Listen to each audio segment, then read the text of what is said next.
Good morning, darts fans, and welcome to Tuesday's coverage of the Online Darts Live League. I am Paul the Asset Nicholson, and I will bring you the next 15 games from Group A in Week 2 of the final phase of 2021. Yesterday was dominated by Chris Gilliland. All of the stats went his way, and we'll talk more about those in detail in due course. But he is in action, of course, in game number 1. It is a rematch of match 15 from yesterday. So can Scott Marsh get his own back against the man who averaged 109 against him yesterday? Marsh is back for more, and he starts in the exact opposite position in the table to this man who yesterday was sublime. An average of 96.88 for the day. Now, if you put that in as your best average of the day, we'd be saying you played well on Monday. But he did that over 5 matches. We'll talk more about how he played in this fixture from Monday afternoon in due course. But he will be a heavy favourite in this one. Okay, first leg, it's Scott to throw first. Game on. And if you think about the fact that Chris Gilliland started his campaign yesterday in Game 1 against Jared Cole and did not start in a cold fashion. 60. He actually got better as the day went on. You would fancy that Gilliland is a very heavy favourite to win this group now. 43. So let's talk about what he did yesterday. 5 games, 5 wins. That in itself is brilliant. That average of 96.88 for the day, again, 96. Brilliant. And I'd go so far to say that is world class. Compared to the top players in the game, if you were doing that on tour over the course of maybe 99. 30 or 40 matches, you would be inside the top 10 in the world. That's how good yesterday was. But that last game, 58. it could have been so much better. And that's not me nitpicking, it really isn't. Because if the 4th leg didn't happen in that match, he would have averaged over 120. 180. And he gets his first 180 of the day in his 3rd visit of the day. He was the biggest 180 shooter of Monday by getting 10.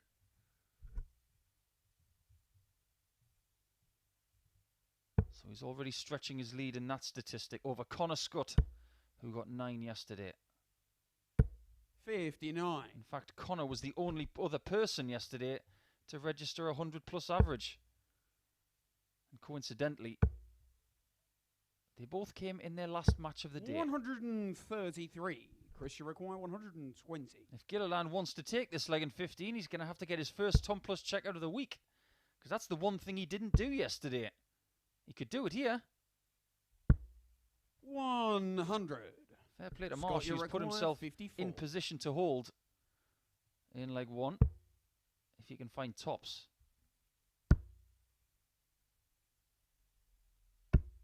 14.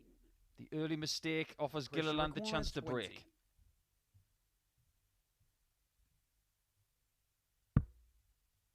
Double 5. Early errors 16. offer Marsh the second bite. Scott, you require 40. Game And shot it's an opportunity that he takes. Scott Marsh.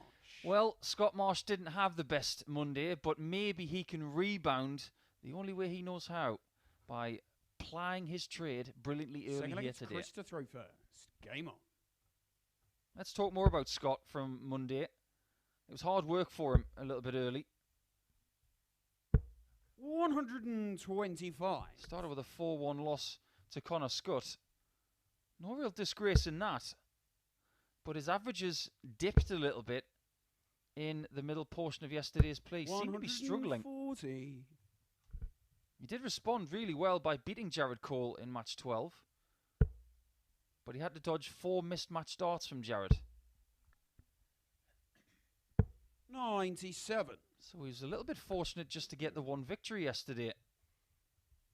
But if he can somehow get a win over Gilliland and be the first person to defeat him this week, 140. he would join a plethora of players on 4 points, because we currently have Burnett, Osborne and Scutt on that mark. 139. Gilliland's scoring yesterday was all about leaving small numbers after 9. Now, this is a good leg from Chris, but the amount of times yesterday he was leaving things like 81 100. after 9, Chris, you require 140. it was head turning. Needs another, and that lies perfect. Just drags it into the treble 5. Recovers well, Scott, you but a require chance for Marsh. 121. He's only thrown 9 darts, but has a 1-2-1 opportunity here. Double 14. Game And shot on the every second single leg. dart in that Scott combination Marsh. was delivered to its full potential. Look how central that treble 20 was. The aggressive treble 11 and a central double 14. Scott to throw You will first. not wish to see Game a on. more sweet 1-2-1 than that. And that is obviously what you've got to do to beat Chris Gilliland. He's just got to repeat what he's done already. 58.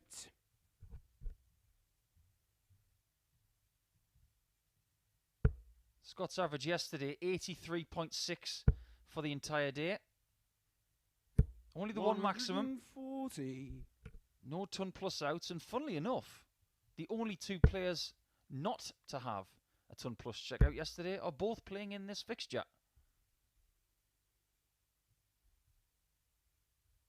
99.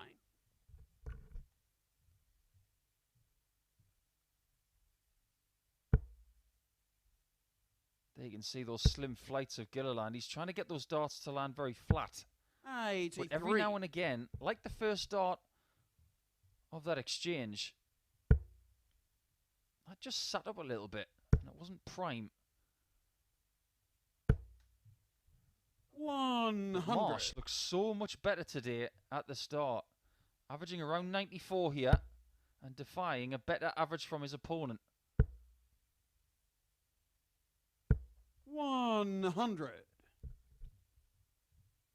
We only had 1 game yesterday where the score was 4-0.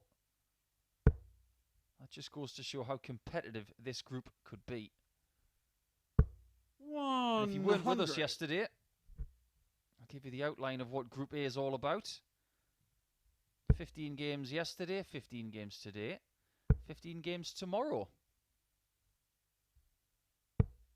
130. Whoever tops the table Scott, you're will requiring automatically 144. qualify for the finals on Saturday night, which will be live on Sporty Stuff TV. Doesn't get the second treble.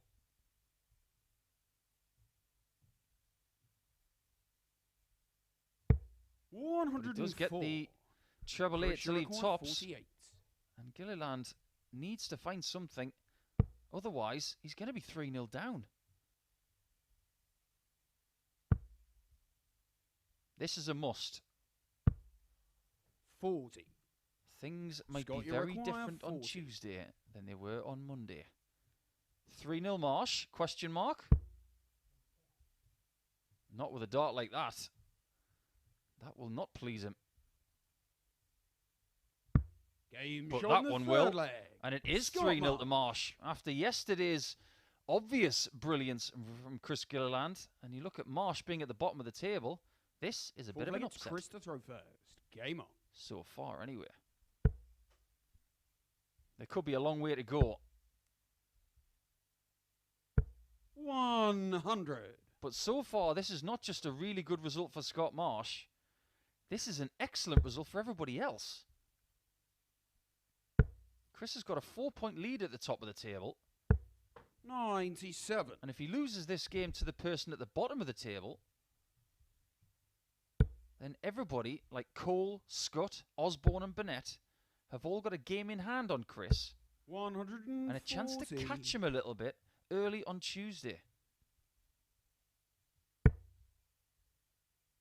Like I mentioned, the winner of Group A qualifies for the finals on Saturday night. 140. If you do not win this group, it's not all said and done. Positions 2 and 3 in the table come tomorrow afternoon. We'll graduate to Group B on Thursday 60. and Friday night. And they will take place in a group which involves another 3 players. Those players are Chaz Barstow, Martin Thomas and Ryan Finesse. 140. It's got a real strong look about that group. Positions 4, 5 and 6. The bottom 3 from this group tomorrow afternoon will go to Group C, which will be on Thursday and Friday morning. 100. That involves Scott, Adam Smith, Neil Kurt Parry and Scott 124. Walters. But Scott Marsh is looking for his second Ton Plus checkout of the day. And it is to win 4-0.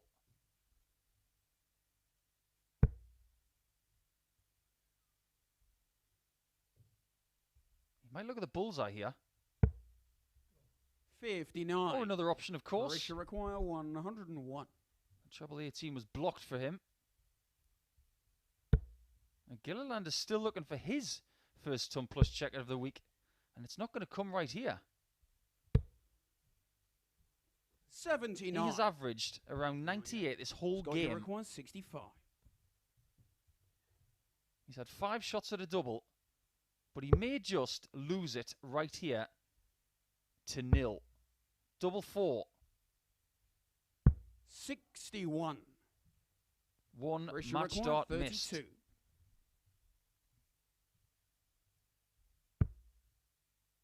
That should be kind.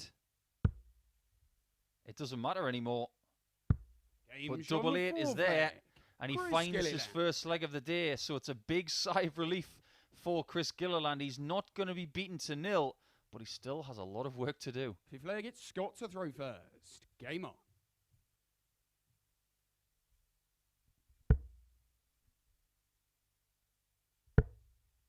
Scott knows all too well that even at 3-0, you 60. can't be comfortable. I may say this a lot, but it's so appropriate. There are no freebies in this game. Just because you're 3-0 up 55. doesn't mean you're going to win 4-1 or 4-2 or 4-3. You still have to play well to win another leg. And Marsh is doing that right now. That is an extraordinary 180. 180. Really well illustrated by that camera angle. From the position he was in on that hockey, the 60 was full. 100. But from a different angle, he could open up the bed a little bit more, and he did brilliantly with it.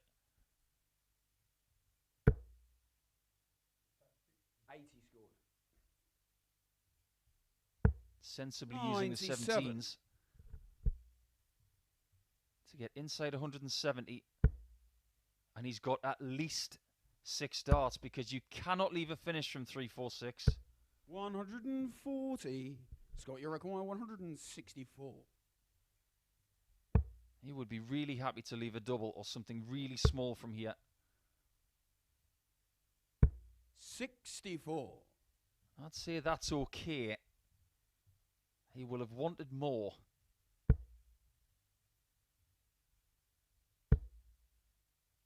He's going to see pressure. 132. Scott, you require So if he 100. doesn't take this, we could have a close game on our hands. But he's got 2 this time.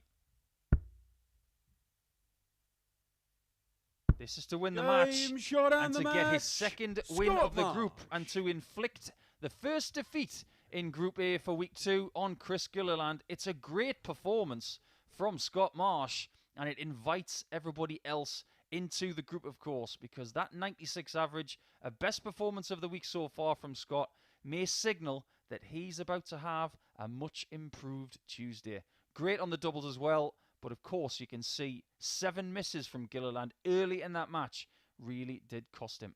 We're going to get a look at Colin Osborne up against Jared Cole in match 2 yesterday. This was a really good game, so we expect even more from it today.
Game number 2 of Tuesday will involve Colin Osborne and Jared Cole, the World Modern Amateur Darts Champion. But that first result with Gilliland slipping up for the first time this week, that is very much an invitation for these two to have a good Tuesday to get close to him at the top. 21-year-old from Hatfield in Hertfordshire, a very good talent, and up against a very seasoned campaigner in Colin Osborne. Colin to throw first. Game on. Colin starting the day on 4 points in 4th position in the table. 59. It did not start well yesterday for Colin. Lost his first 2 games. And after that, he was in survival mode. 100. But now that Monday's done and it's in the books, he can try and press forward and have a more impressive Tuesday. It's not that he played poorly yesterday. 47. It's that he just lost the first couple of games and stumbled. His overall average for the day, 88.96. 96. Pretty typical of what we've seen from Colin all year.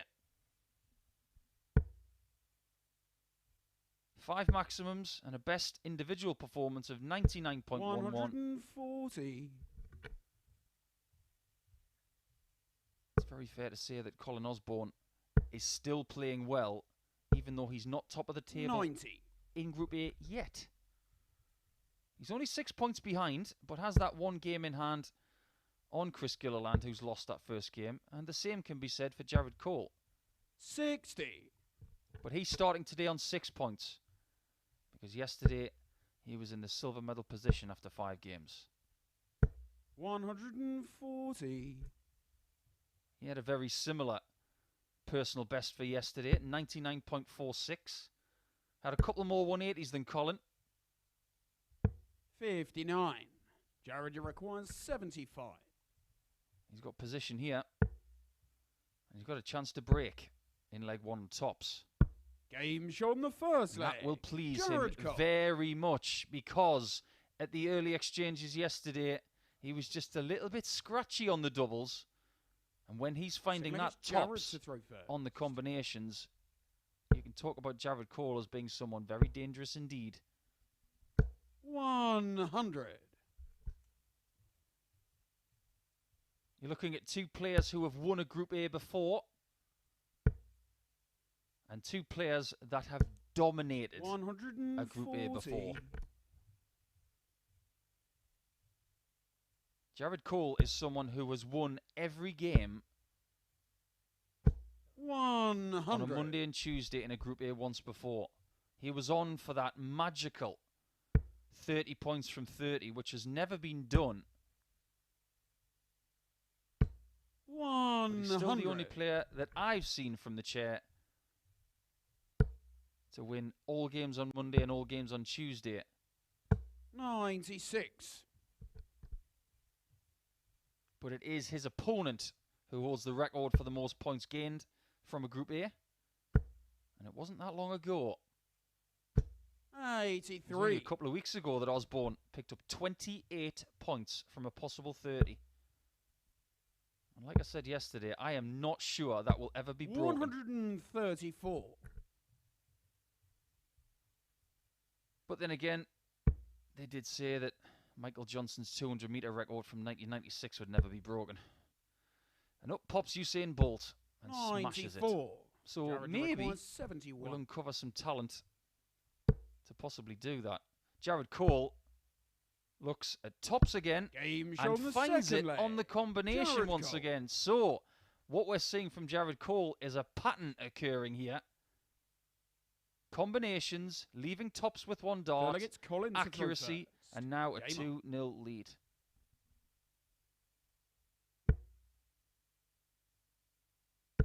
Definitely not the start that Colin wanted.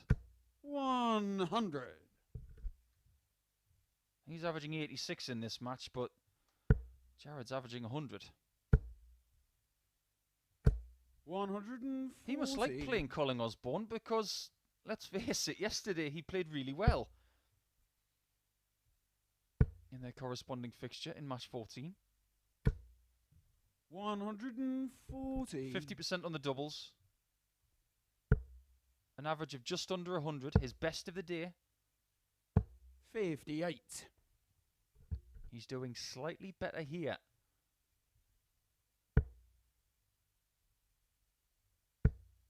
Osborne's starting to find it though. 140.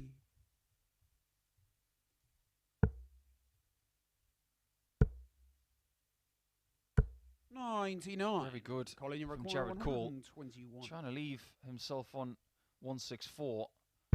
Falls just one treble short.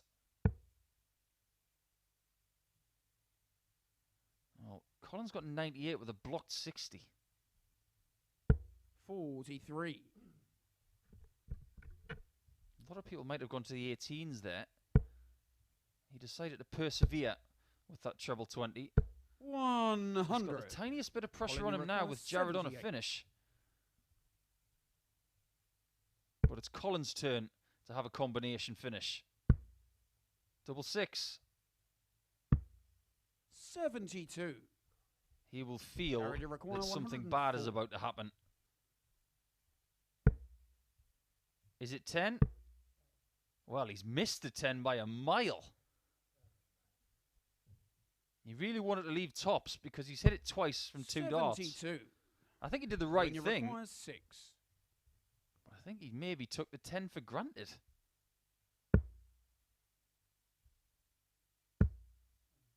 Last chance. Game And it's a shown the brilliant third shot leg. from Colin Osborne.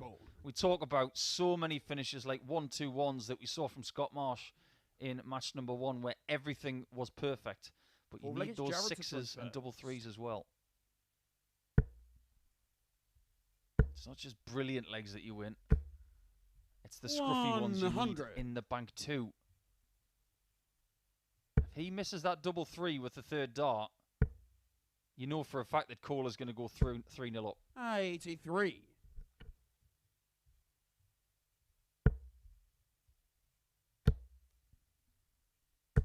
140. There's been a certain upsurge in form from one of the biggest hitters in the game at the minute, 60. in Rob Cross. He's started to use new points recently, and funnily enough, they're the same points that Jared Cole uses. 75. They're fairly long. They've got the mildest amount of grip on them.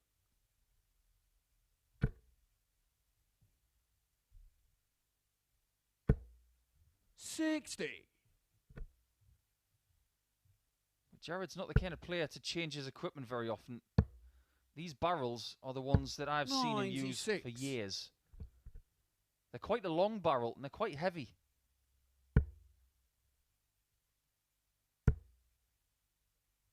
Everything seems to have changed for Osborne over the last few 83. years. In Jared, this you require rebuild 90. that he's put together with his entire game. Bull for tops. First time he's missed it. 70. Make that 2. As soon as you hit that bullseye, you don't expect to miss tops, because it's about 4 times the size of the bullseye.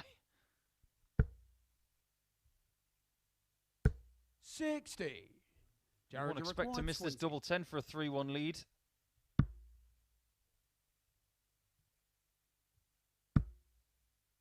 Well, keep marching to the left, Jared. He's found it Shot on the eventually. fourth leg. Well, if you Jared missed it on the Cole. wire there, he ran out of darts, and you may have run out of room in the room, of course, because if he went any more to the left, he would have had his left shoulder on the wall. Fifth leg, it's Colin to throw first. Game on.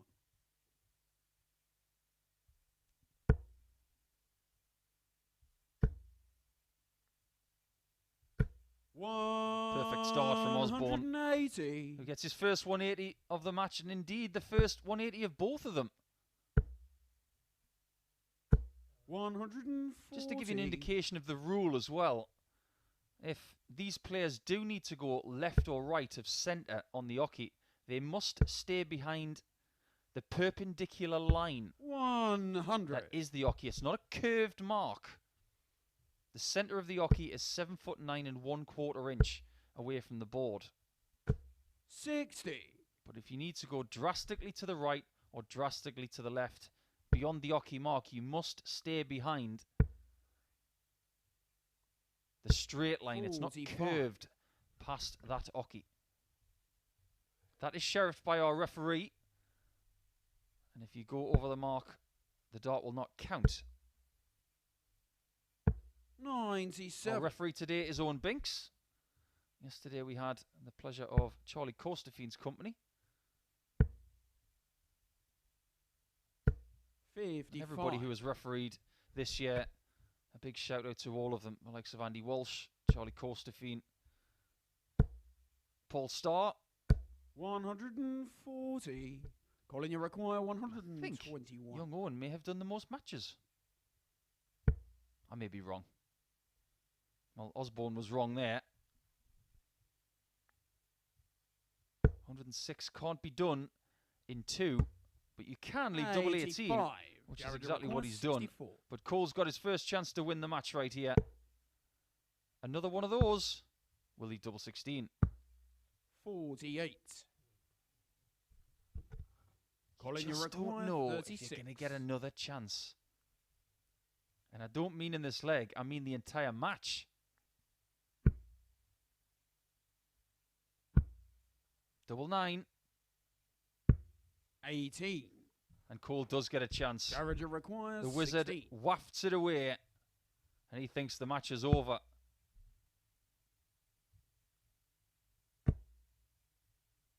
I don't know if he's right, Game, but he shot is and right. the match. What a shot that Jared was Cole. from Jared Cole, because the first 2 darts at double 8 were perfectly in the way, but he over-delivers on the last dart and pierces it over the top of the 2 blockers. It's a 91 average. It's a good performance from Jared Cole, but a slow start from Osborne, which he's going to need to recover from in the next few games. So, we're going to get a look at Connor Scutt against Richie Burnett. Yesterday, it was one-way traffic in this one. Will it be different on Tuesday?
Welcome back to Tuesday's coverage of Group A in the Online Darts Live League for the last phase of 2021.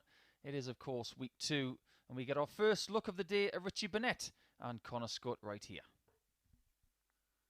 Connor yesterday finished in 3rd place in the table, and I think even he would admit that he played under par for Monday. But Richie Burnett at times was very good, but seemed to tire by the end of yesterday's play. Okay, first leg, it's Connor to throw first. Game on. Looks fairly sprightly at this early hour, does Richie. It's just turned 10:05 local time. 60. But somewhere around 1:20 yesterday, Richie was not feeling so good. Had a bit of pain in one of his legs. He's had plenty of time to rest up to try again for Tuesday to better his 4 points from Monday, which is exactly what Connor got as well. 85. 2 places in the table separated these two after Monday, and that was all due to leg difference, which was severely dented for Richie because of the 4-0 drubbing he was given at the hands of Connor Scutt in match 13 yesterday. It wasn't just Richie Burnett's worst display for Monday, it was Connor's best. 140. He averaged 101.9 with 2/3 of his doubles successful. And he wants more of that today. 123.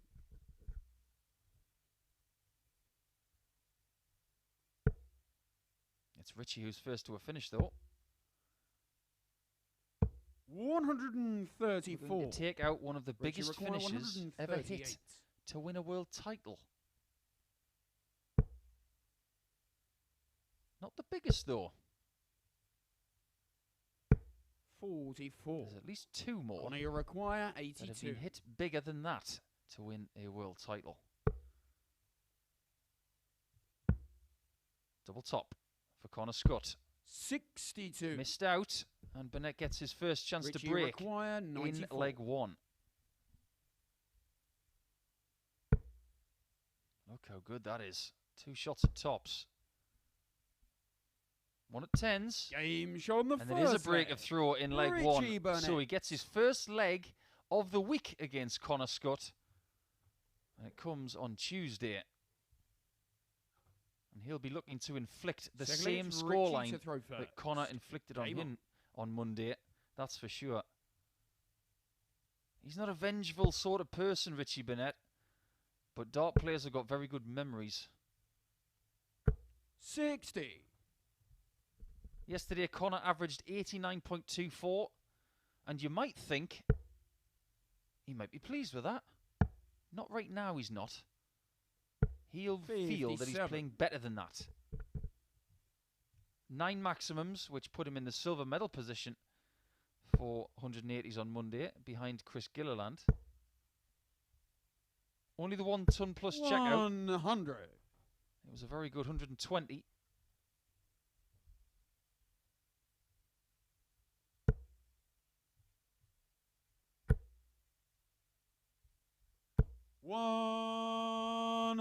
His ability to get those darts so close together is one of the reasons why I think Connor Scutt's got a very big future. Only very gifted players can do that. 140. And very rare talents can use this kit. It's a very individual setup. Now, I can guarantee you, I can throw a dart, but I couldn't throw these things. Not a chance. Not to the way or the level that he does. Doesn't matter what they look like. It's about where they end up. And the sniper is very good at throwing these things. It is a Simon Whitlock dart, but even Simon has gone away from these darts now, so what I would do, Connor, if I were you, as he gets another maximum to the double 13, Richie require 100. Get a hold of as many sets of those darts as you can while they're still made. I've had a conversation with Ryan Finesse a little bit earlier this week about something. Double 18 for Richie Burnett for 2-0. Connor, you back to require that 26. subject in a second, because Scutt has got the chance to break back on double 13. Looking to do the John Lowe, and he does. It's 1-1, 15 darters each, and it is to break straight back, so Connor Scutt has taken us to a level point to make sure that we're best of 5 from here. So look, it's Connor to throw first. Game on. Just straighten out a couple of things. That's the John Lowe, because that's exactly what he did in 1993. 3 darts at double 13 to win the world title. 140. And he hit it on the 3rd dart. I told you, dart players have got good memories. So as I was saying about Connor's darts, it's all well and good using these barrels now. 100. Ultimately, you will need a new set. Or you need a backup set. He'll be able to get a hold of a set of these darts quite readily right now. But if he doesn't, and in say 5-6 years, and he wants to find a set then, they will be a lot more rare and probably more expensive. Now, I was talking to Ryan Finesse over 59. the last week or so. And he wanted to try and find another set of his darts, which were a replica of mine. Now, I didn't have any. But we tried to find him another set, and ultimately, he did find a set. 134. But they were incredibly rare, because they were made over a decade ago. So it just goes to show, if you don't have backup sets, 96. you can cause yourself trouble. Connor, you require 170. 6 darts from 170. He will hope he only needs 3. 134. He will hope he only needs 4. Good standard in this game so far. And yet again, Connor Scutt is averaging over 100 against Burnett. 121. Richie's got to be careful when that happens. Connor, you require 36. That violent Game back on the twist third leg. on that third Connor dart is Scutt. not going to help him, but double 18s are definitely going to help Connor Scutt. After losing his throw in leg 1, he has responded really, really Fourth leg, well it's Richie to to take a throw 2-1 lead. first. Game on.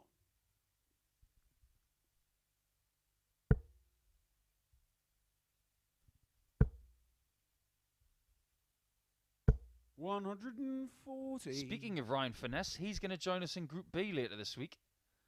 He will be playing on Thursday and Friday night with Martin Thomas and Chaz Barstow, a particularly strong-looking group. 140. And positions 2 and 3 from the table from this group will join those 3. That is not a group that you want to miss. It's quick fire. It's quality. 140. And for some reason, I've got a feeling we might get a 9-darter from Group B this week. I don't know why.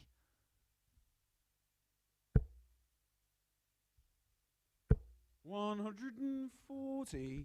As far as Group C is concerned, the bottom half of this table will be joined by Adam Smith-Neale, the former World Master. Kurt Parry, a great talent from South Wales that we haven't seen for a little bit of time, but I'd really like to see him come back. 140. Great talent.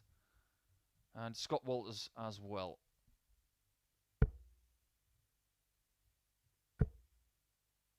Another maximum.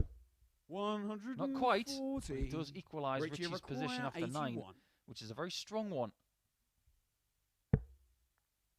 Is he going to go 15 or 19? Just gets the 19. Maybe he was distracted by the fact that the second dart almost Connor, bust you his require score. 81. Different route. Different result. 56. Not quite. Richie requires 16. So he's dodged a bullet. Double 8 to equalise at 2-2. They look really awkward to me. Game show on But the not fourth awkward leg. enough. Richie I Burnett. mentioned a little bit earlier on the coverage about the line of the oche. Well, look at where Richie was here. He was past the oche, but behind the Fifth leg, line, it's Connor to throw a first. perfectly pitched Game shot to hit an awkward double 8.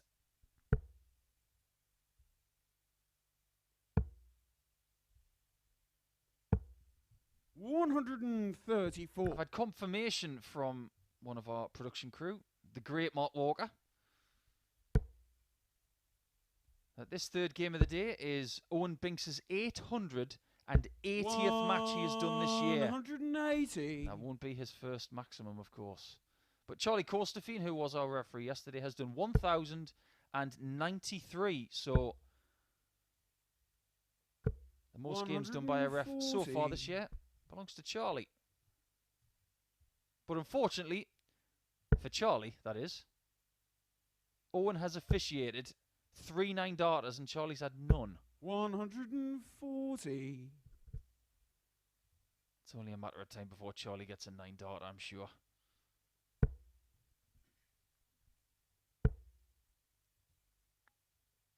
This is a 100. very, very good game. And usually, in the early exchanges of a day, we don't see the best of the players. It takes them a little bit of time to get going at their optimum rate. but not in this game. 123. This is a high They level of require performance in a first game of the day.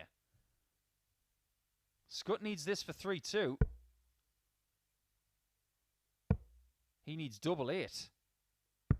Game That shot is the fifth leg. extraordinary. Connor His Scutt. best finish of the week so far. It comes in leg 5 for a 3-2 lead. And boy, is he going to be happy with this performance to date. Fifth leg, it's Richie to throw first. He needs just one more leg. Game on. And he's very close to having the best performance of the week so far. And that's saying something.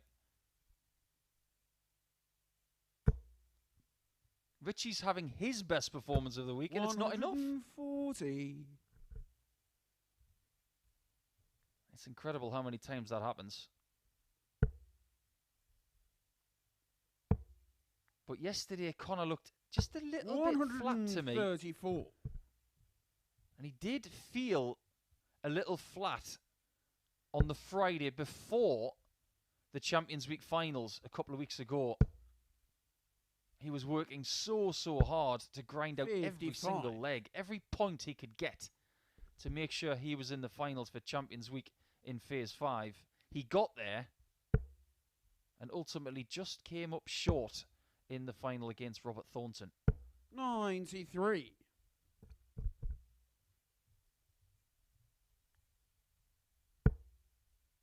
But anybody who was averaging over 100 in this room has my respect. 140. So that's both of these guys right now because they're well over the 100 mark. Connor's got 6 darts from this position to win. Got to go 25. 99. Misses it. But I implored in my own mind for him to go that right route, and he did. That is a route that Richie would never use from 274. And it just goes to show the counting 92. ability of the younger players these days is well above some of the seasoned pros from yesteryear.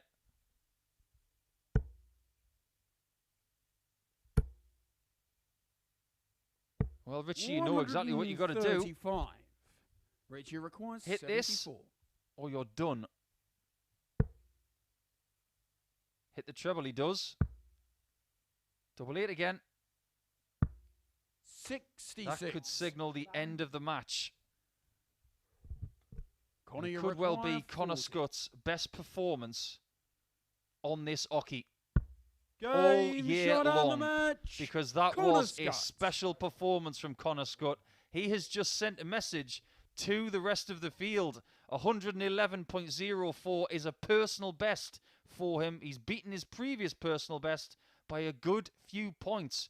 But Richie Burnett, more frustration for him. 102.93, and it only gets him 2 legs. So, round 1 is completed with some brilliant quality there. What will round 2 give us? And we'll start with Scott Marsh up against Jared Cole, who plays his 150th game of the Online Darts Live League in 2021. Next.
Welcome back, and it's round number 2 for Tuesday, and we're going to start round 2 with Scott Marsh, who picked up a victory in his first game against Chris Gilliland. He's up against JC. Jared Cole getting his 150 on the mark, So you can raise your darts to the pavilion if you choose to do so, Jared. This man has opened up the possibility of a closer group now that Gilliland has been defeated. Okay, first leg, it's Jared to throw first. Game on. Jared will get us started. And this fixture guarantees that somebody will be undefeated going into round 3. 140. So the table is as such after round 1. 10 points for Gilliland, 8 points for Cole, 6 for Scutt, and 4 for the remainder of the field. 97. So to keep things tight, Scott Marsh really does need to keep winning. He can't afford people 81. to continue sprinting towards the top position, which is exactly where Cole could find himself if he wins by 4 legs to 2 or better here. 80. So match 150 for Jared, an exclusive club which has already got Colin Osborne and Richie Burnett in it from this group and some other players. But so far he's won 87 of the 149 matches he's completed. That's a good ratio, very close to 60%. And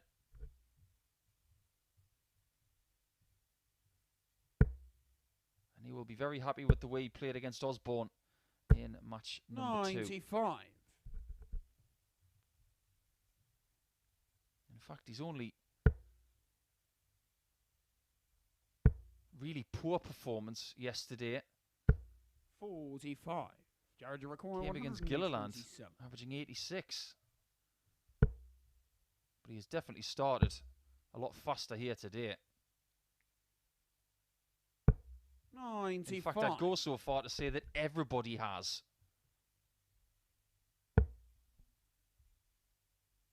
Especially Connor Scutt, with that confirmed average of 111.04. Jared, you require 32.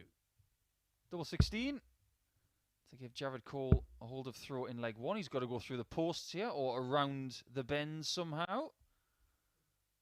He doesn't want to go through the darts. He wants to go around them. And he ran out of room. Scott, you require 86. This would really sting. Especially if it's the same double that he's missed just now. It's not going to be. 70. Jared is fortunate to get another visit for this first leg of the 4th match of the day. Game shown the That's first a lovely leg. shot because that Jared first dart yet again was blocking the top half of the bed. And when you've got a dart that leans to the right, it is going to do that in the bottom left corner. Scott to throw first. Game on. I've had confirmation that Jared is joining a very exclusive club of players hitting 150 games this year. 136. In fact, there are only 6 other players who have done so. Top of the table currently is Richie Burnett with 242 games. 100. Martin Adams with 238. Kevin Burness with 198. He will get to 200 in 2021 because he is currently in Champions Week in the early part of December. James Richardson on 197 and Osborne on 172. The other person 140 is Mike Warburton on 165. That is not going to get any more on it because he did not make Champions Week after winning Group A last week. 95. That was a bit of an upset.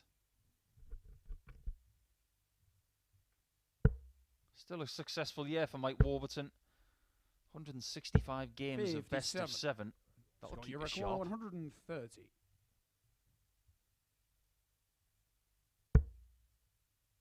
Great first start.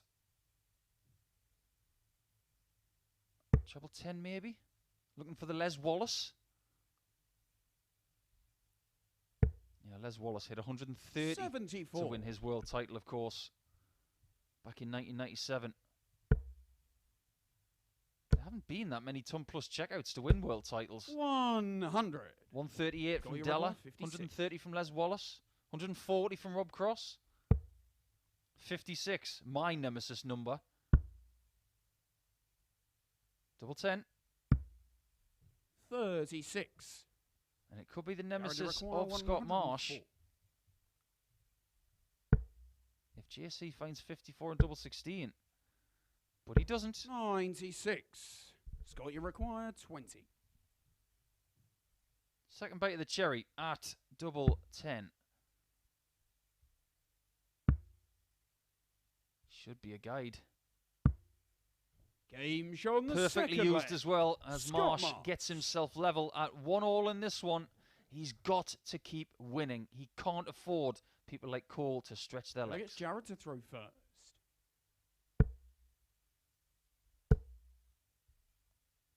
This fixture yesterday, 85.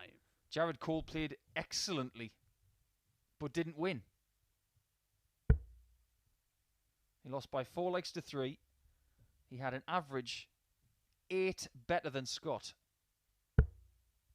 Just another example that averages lie sometimes. 45. But Cole missed 4 match darts.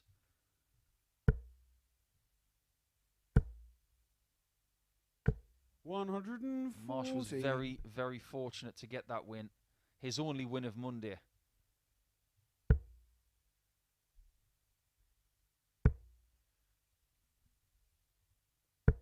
$85. Let's say that Cole had won that match. He'd be playing here to be in the lead at the top of the table 60. on his own on points. Whereas winning this match now would be to just lead on leg difference. Could that be the difference come this time tomorrow? 55. As we go into the final third of action in Group A to see who will grace the weekly finals on Saturday night as the winner of Group A. 140. That's much better. You just sense that this game is going to be tight just like yesterday. 40. It's not the same standard as yesterday from Jared Cole. He's only averaging 89. But he does have double 8. 60. He will return. He has a 260-point lead currently. And the standard of performance from Marsh from game 1 today 60. to now is very, Jared very requires different. 16. Double 4. Down to the bottom of the board. 14. And he's going round the houses.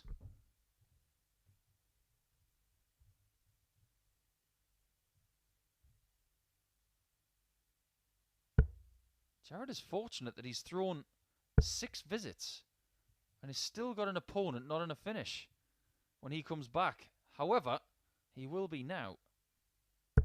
100. Jared, you require 2. If you miss this, just north. That's perfect.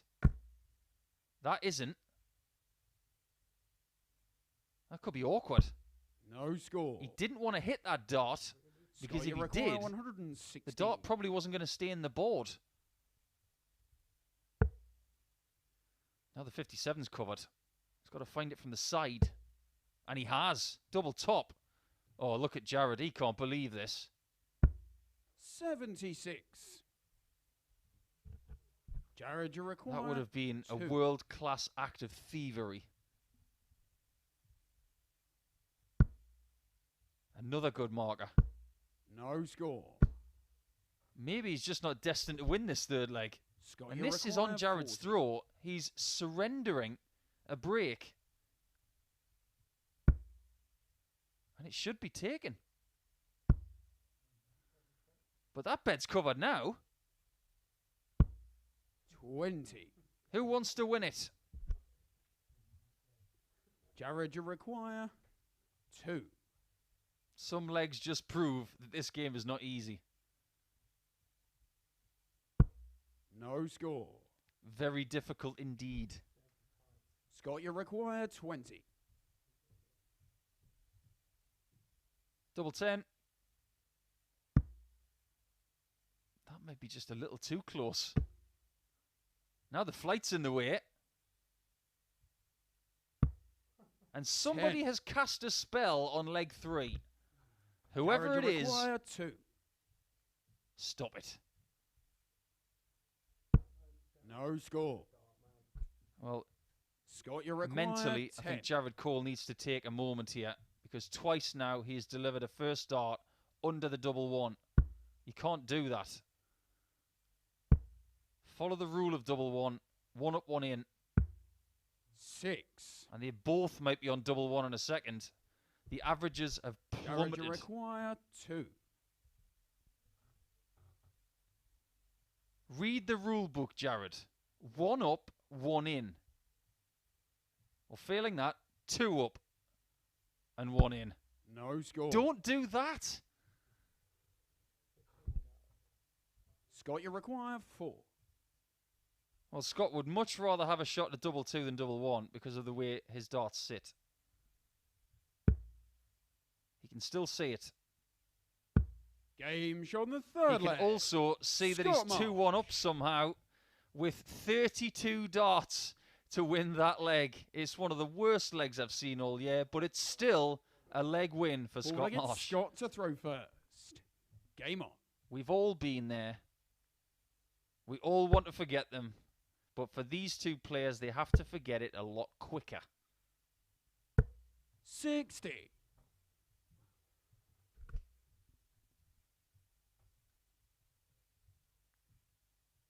Just to paint a bit of a picture, I once threw 51 darts in a leg when I was a kid and lost the 59. leg.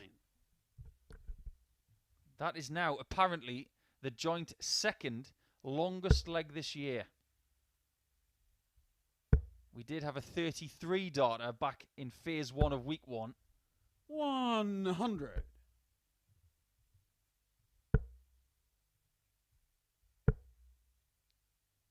I almost don't want to say the names of the 42. players who were involved in that match. But I'm going to anyway because it's Tuesday morning and I'm the one with the microphone. It was Richard North versus Andy Jenkins. 100. Look at the bright side, lads. I'm talking about Colin Marsh now, of course.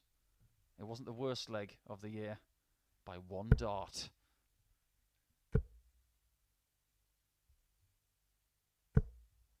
$95.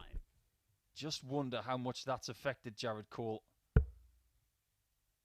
If there is a bright side to be found from that third leg, it's that it 100. occurred in the early portion of the match, so he has a chance to recover from it. 48. But being a realist, Got as your I am, record, as a commentator, 141. he's in big trouble now because Marsh has got a big lead on his throw to take a 3-1 advantage into leg number 5. 60. And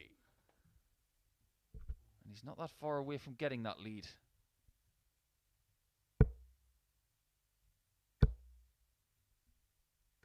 $100. Scott, you It's require going to have to be a 81. Herculean effort from here for Jared. Double 12.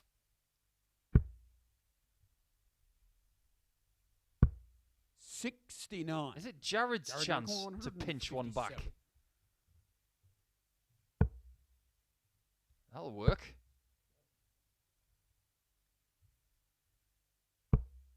He 97. needs more mistakes from Scott, you Marsh. require 12. You don't think they're coming. Double 3 though.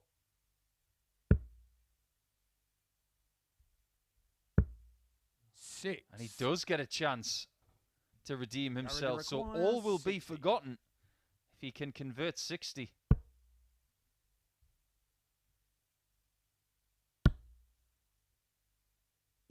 Game All shot is fourth forgotten. leg. Very Jared much Cole. a different leg, but the same result, of course. It doesn't matter whether it's 32 darts or whether it's 18 darts, just like that.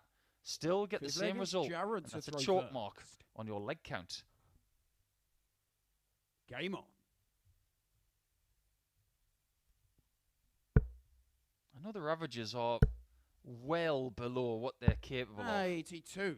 But just to give you an indication of what can happen sometimes, because the game of darts is not easy. I've seen 66 averages on the European Tour 100. from people who have averaged well in excess of 105 on TV. 81. It is entirely plausible now and again to have a bad game. But the beauty of this format is that you sometimes are afforded one or two bad performances. 140. As long as you play well the other times. Jared played well in his first game today, winning 4-1 against Osborne. He's not playing well in this game. Scott Marsh had his best performance of the week so 64. far in his first game, and he's not playing well here. In the words of the great late Jimmy Greaves, it's a funny old game. 60. But if Cole can find something of size here, he will be in the driving seat. And that is something of size. 71. If the 60 is letting you down, there's another big treble downstairs that could help you out. And that treble 19 has just done that for Jared. 96. Jared to require 103. We haven't had a ton plus check out in this match. And we still 85. haven't. Scott, you require 105. Not for the lack of effort from Jared, who could have been 3-2 up there. It could be 3-2 Marsh. Game And it is on with the fifth first leg. ton plus check out Scott in the Marsh. match. And it's not until we see a miss on one from his opponent. This game has just intensified Six somewhat legged Scott to throw first. as we go into leg Game 6 with Marsh throwing for the match.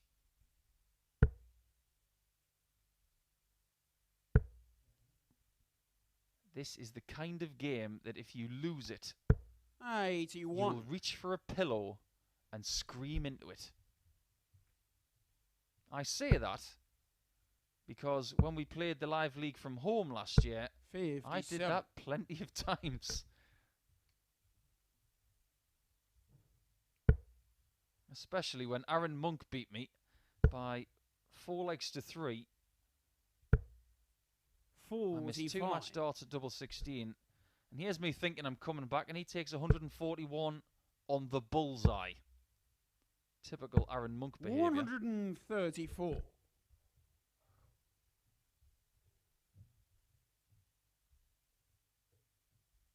You want to be on 235 after this visit if you're Scott. 140. And he is. I promise you, I do not have a crystal ball here.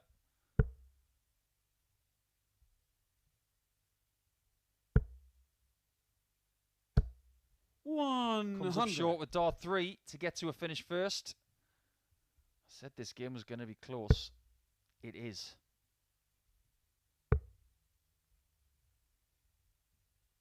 Back to the 20s to guarantee the finish. And that's what he does. 65. So he has a chance of doing the Colin Lloyd. 95. Finishing Scott, you the game require with a 170. 170. I suppose you could call it an Aspinall these days. 115.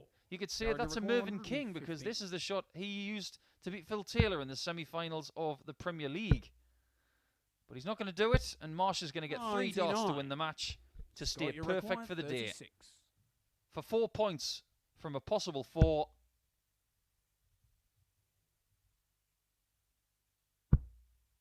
Double 9. 18. Chance missed.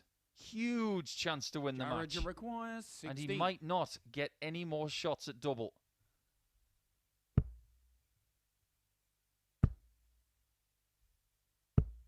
No But he score. does. Scott, you require 18. The amount of misses at double in this match, mind-boggling.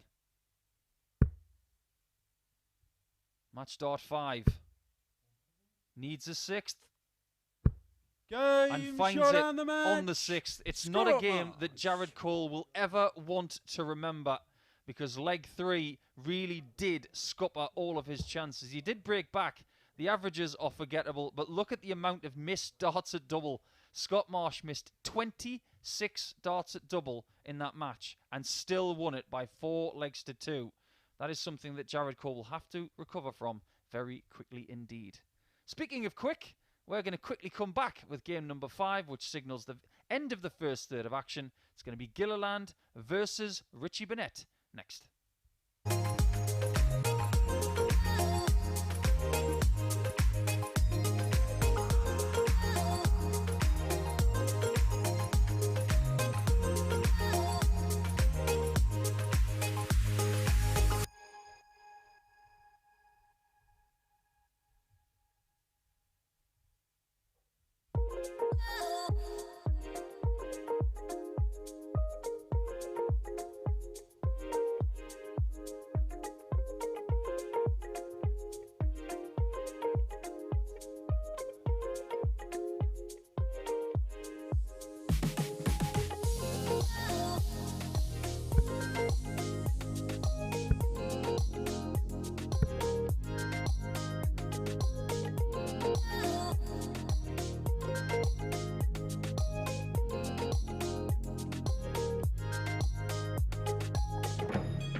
Hello and a warm welcome back to the Online Darts Live League for Tuesday morning.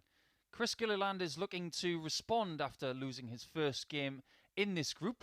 He's up against Richie Burnett, who played brilliantly in his first game today, but didn't get a win.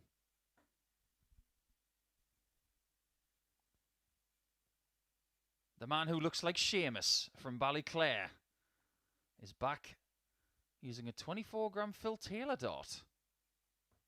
I'm going to have to look closely at those ones. I wonder which Phil Taylor darts they are. Well, of course, Richie Burnett is using a Richie Burnett dart. Who else's would he use? Okay, first leg, it's Chris to throw first. Game on. Let's have a little look at these barrels then.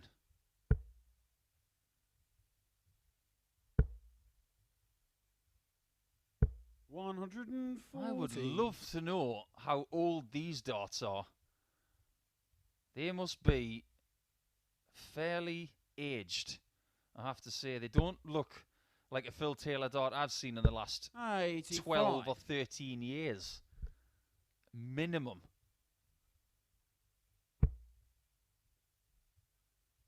Doesn't matter as long as they work. But they didn't work for Gilliland in that first match of the 91. day. Even though he averaged 95 and change, lots of missed darts at double cost him big.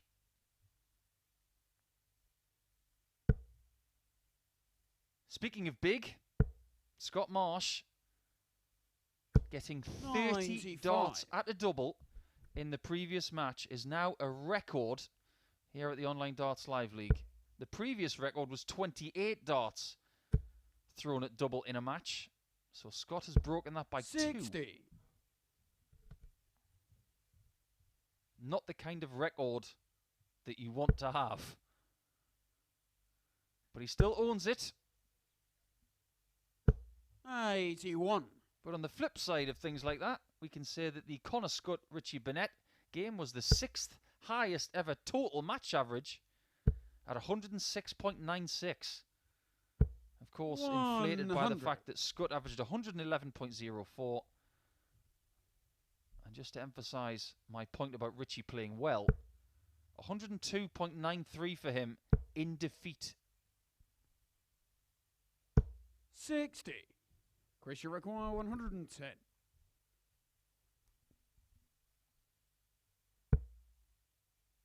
Interesting start. Double top. 70. Good try. And Gilliland will be back with Burnett north of 170.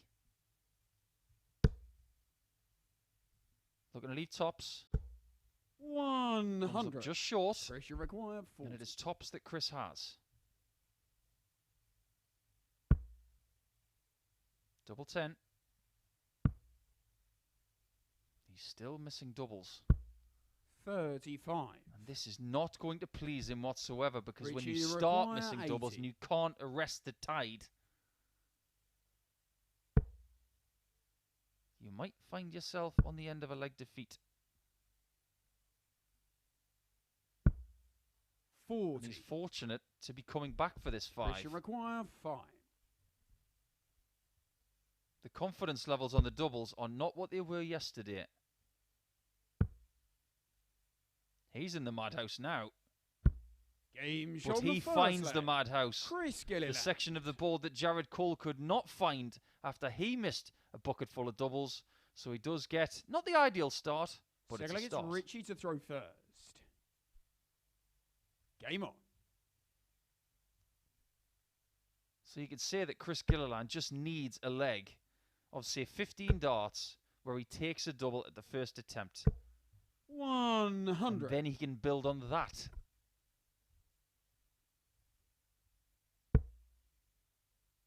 But as for Burnett today so far, and indeed yesterday, 60. whatever he came up against in the later part of yesterday and the early part of today, he just doesn't seem to have the answer. 137. It all seemed fairly simple this time yesterday for Richie.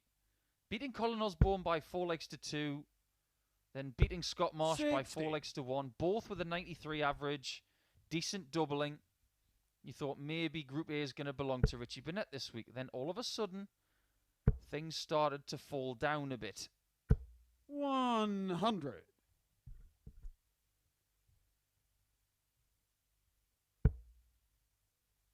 When they played yesterday, it was Gilliland who won by 4 legs to 2.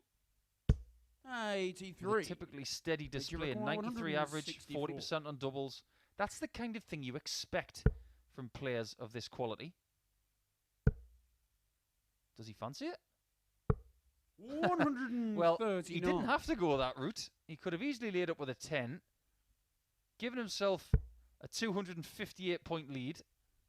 But no, he wanted to go for it.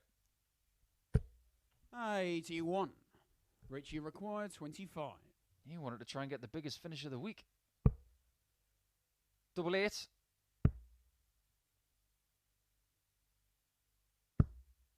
9. He will have to return once again.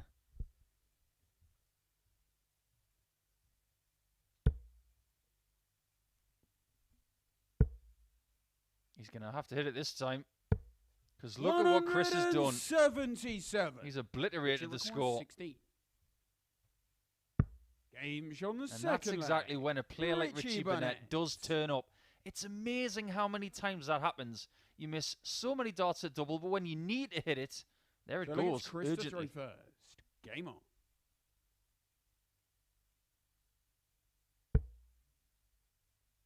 Just looking at the design on Chris's shirt as well. 100. A silhouette of a ninja. No ginger in sight, though. Come on, Chris, get with the old illustration here. Put a bit of ginger on the ninja. 140. It's a somewhat menacing looking shirt, that, isn't it? Wouldn't be out of place on, say, a Halloween, which we celebrated last week. 100. Doesn't take a darting expert to see that maybe Chris Gilliland's hero is Phil Taylor. Not just because he's using Taylor darts, but look at the way his darts are sitting in the board. He's using those skinny flights, which is the version of the flights that Taylor used for a long portion of his career. 60. It's amazing how many players coming through the ranks, or indeed kids throwing darts, how much they mimic their heroes. They buy a set of darts because of the name on them. 95. I remember back in the 90s throwing darts after I'd done my homework and mimicking Richie Burnett. That is not a lie. That's exactly what I used to do. I used to try and mimic the throwing style of Richie because he was the best player in the world at the time. I thought he was awesome. I still think he's awesome.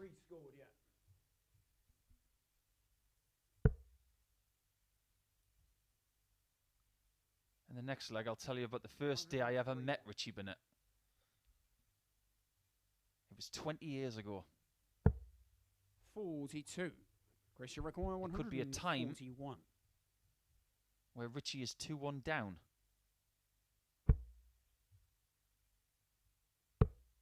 But on the flip side, it could be a time where Richie is 2-1 up. And if he finds the 84, 48. it will be a break and he will be in charge of this match. 84.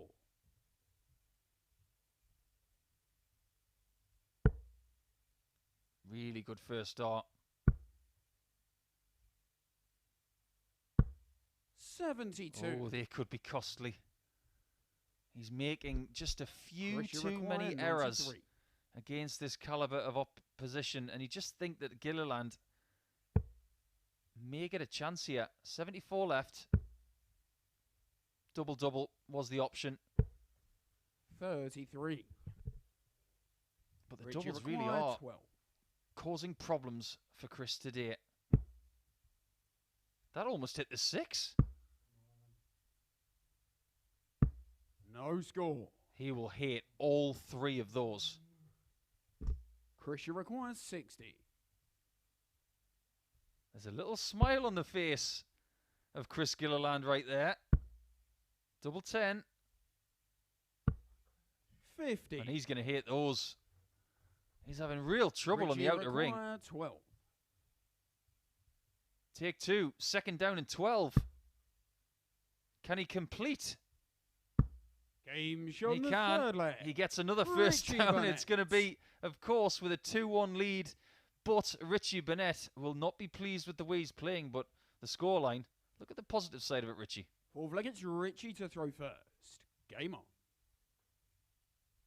83 average for Burnett. 76 for Gilliland. Have the wheels fallen off a little bit?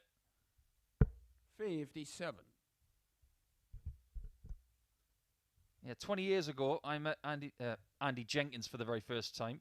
And, of course, Richie Burnett on the same day because they were involved in the BDO World Cup, not World Cup, Gold Cup final in Trentham Gardens in Stoke.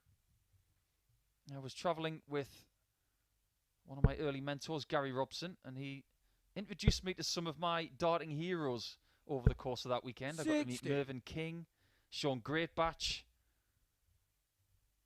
Gary Anderson, some other players as well, like John Walton. He was, of course, the world champion at the time. I'll never forget my Super League teammate, Matty Willis, qualified for the BDO Gold Cup. And first round, he got John Walton. Lost 3-0, and he was on his way home at about 9:50 in the morning.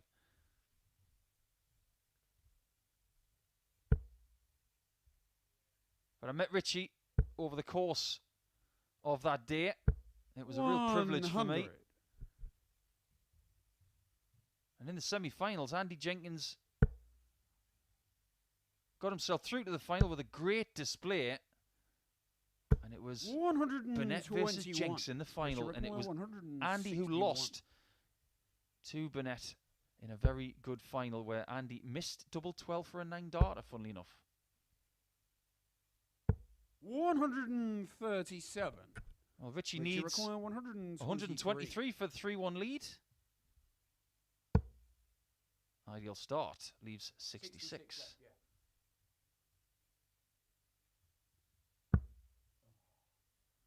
Oh boy. He's seeing the funny side of it right there. If I were in his shoes, I'd be livid. Required 24. Double 12. Game and Gilliland does find a first dart double at last for a 13-darter, and he ties things up at 2-2. But he will feel like he's got a weight off his shoulders now after that first dart hit at a double. Game on.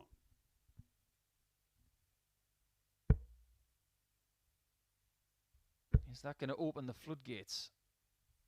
140. It's funny what little things can do for you for the rest of the day. That 13-darter could well just signal that Gilliland 100 will be back on form.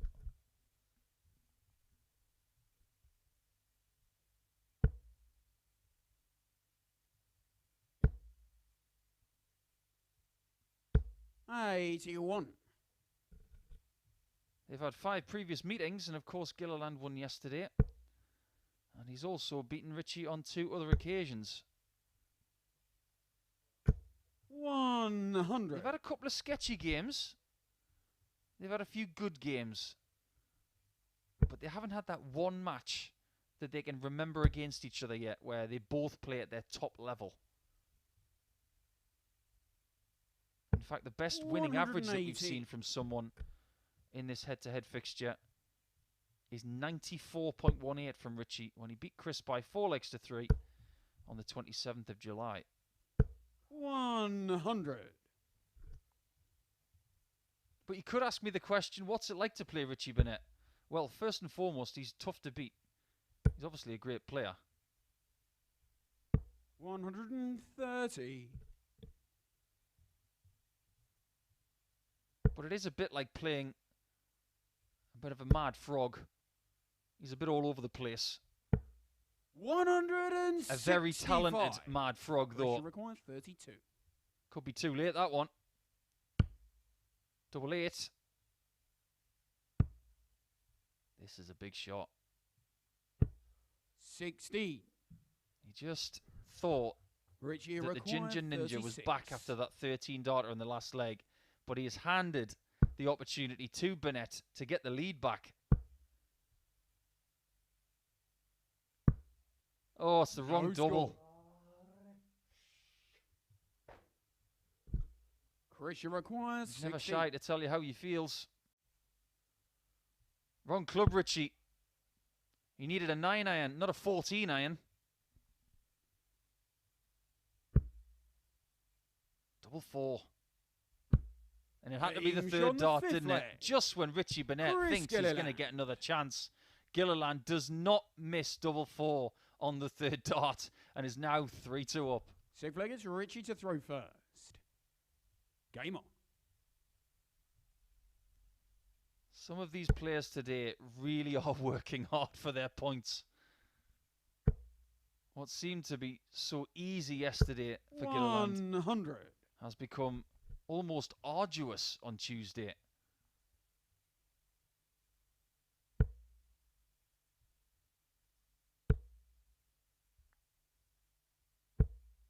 100.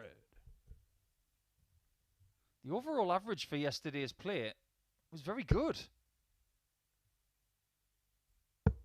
89.59 for all 58. players. That's one of the best days I've seen. Definitely outside of a Champions Week.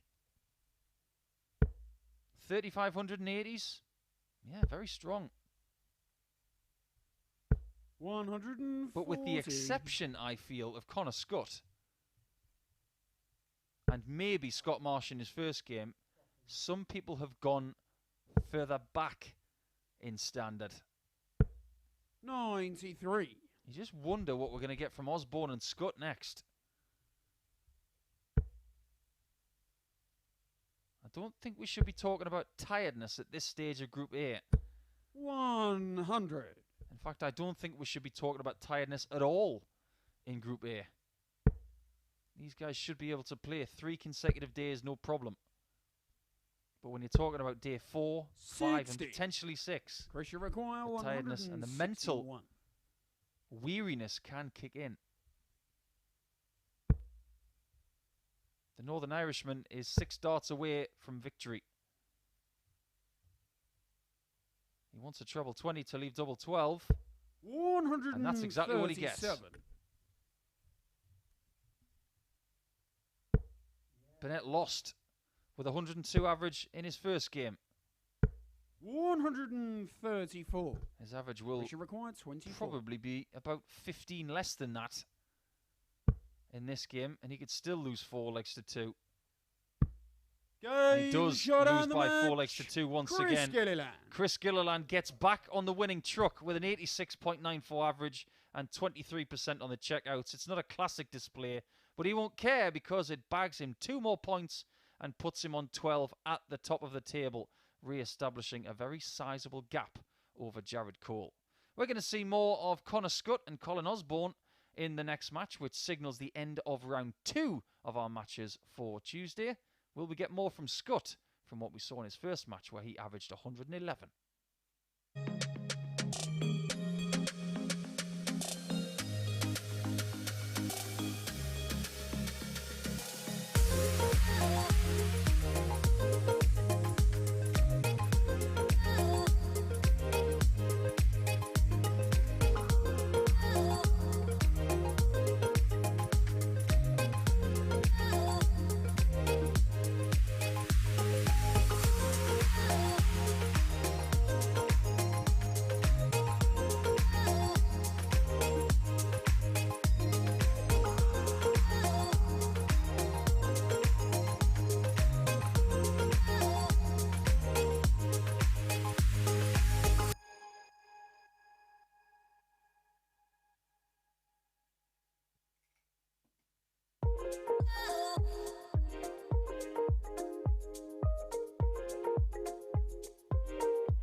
Game number 6 of our schedule for Tuesday, and we're about to see the best performer of the week in an individual match, of course. That is Connor Scutt. Will we get more from him as he's up against Colin Osborne, who defeated him on Monday?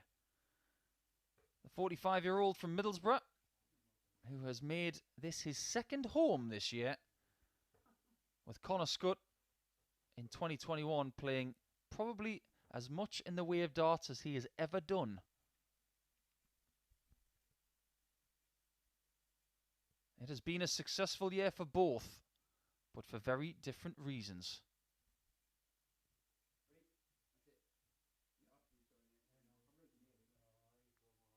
A little bit of banter between the referee there and Connor Scutt, just to illustrate another one of the duties that a referee has, to make sure that they have the requisite amount of practice darts. To throw first. Game on. The duties that a referee has, you would think, would be just to call the scores, when in fact they've got a lot more to do than just that. They've got to make sure 140. that the players are safe, the players are happy with their environment. They have to sheriff the oche to make sure they don't overstep the mark. 140. And Owen does a great job, as do all of our referees. 93. Yesterday when they played, it was Osborne's best performance of the day, and he needed it. A 99.11 average, 57% on the doubles. 131. That's what we would expect to see from Osborne at this stage of a day. And with his position in the table at 4 points and minus 5 in leg difference, he's now in 5th position. And he is 8 points behind Chris Gilliland. If he doesn't make a big move from here towards the end of tomorrow, we will be seeing Colin on Thursday and Friday.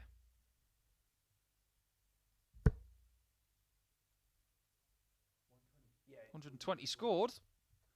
Leaves 56. 136. Splendid. Connor, you require 90.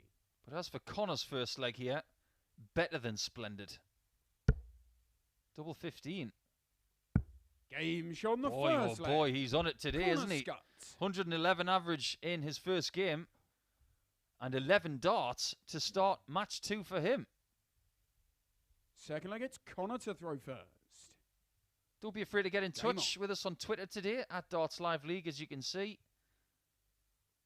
And myself at the Asset 180 if you have any questions for me. 95. To everybody tuning in on YouTube today, we welcome you. Thank you for choosing to join us on your Tuesday morning, whether you're having a day off 60. or whether you're sneakily tuning in while you're at work. You may even be tuning in via the streaming services of your favoured bookmaker. However you're joining us today, we thank you for your company. 137. We sincerely hope you're enjoying the play that we are giving you today and, of course, for the rest of the week. We will have competitive online Darts Live League 45. all the way through to December the 11th. Phase 6, the final phase of 2021, will be decided on December the 11th. On that Saturday night, then we make way for the World Championship after that.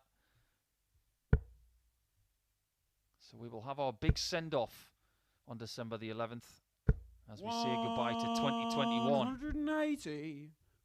Osborne will hope that he gets another 180 if he gets another visit. I said if. Double 11. 120. I was just about to say that 11 is the number. 11 darter in the first leg, 111 average in his first game, and he could have finished leg 2 on double 11. 121. Connor, you require 22. Double 11 then.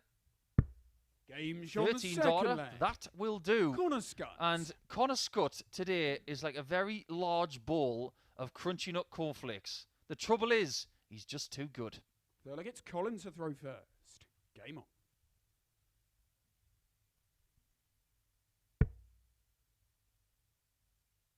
Should change his nickname from Sniper.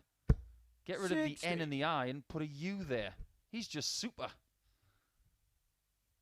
Yesterday, he was really scrapping for points. And he still found his way to third position.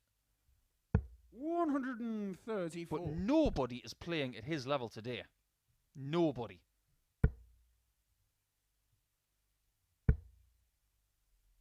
If this is a one-off tournament 40. for a Tuesday, I'd say that Connor Scutt is not going to be beaten. But this is over the course of 3 days. And his biggest problem right now is that Gilliland is 6 points ahead of him. 100. He can't stop winning. And he's going to need to do something about Gilliland when he plays him. 96. That game against Gilliland comes in game 9, in round 3. So that will be his next challenge after this. 140. But first he's got to take care of Colin Osborne. And at the minute, he is taking care of Colin. Colin's not playing bad. 58. He's averaging 96. Require 127.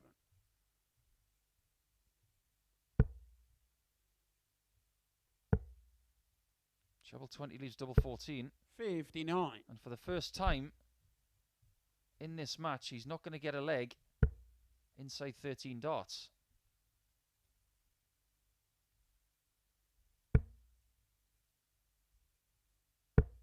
$60. Connor, you require 68. Many options here, but you still fancy that Connor's going to be traditional. Double 16 for 3-0. 52. The rhythm on that throw just wasn't as good as we've seen from him previously. You don't mind the odd hiccup here and there in a game when your opponent is north of a finish. 95. Connor, you require And as long 60. as you take care of it next time, which is exactly what Connor was hoping for here. Double 4. 12. That's going to irk him a little bit. Colin, you require 92. To throw a little bit of chili in the melting pot. Double 16. Game shown the that's third leg. really naughty Colin from Osborne. He was courageous in going for the 61st there, but it was a great shot to set up double 16, and he wins a leg. Fourth leg, it's Maybe Connor to throw third. didn't deserve, Game but on. you've got to hit the double. There are no freebies in the game of darts.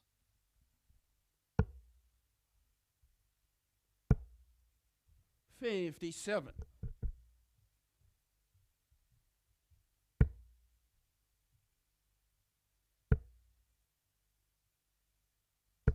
$43. I'm sure a lot of people are getting their plans ready for the Grand Slam of darts. It is, of course, a tournament that a lot of players have played in since it started back in 2007. 83. It's a lot of people's favourite tournament. It's one of mine, I have to admit. 96. And this format that we have here is very similar to it. Maybe a more elongated version of it. But group format is something that we pride ourselves on here at the Online Darts Live League. 81. But at the top level of the game, it's not something that's used very much anymore. The Grand Slam owns group format. 125.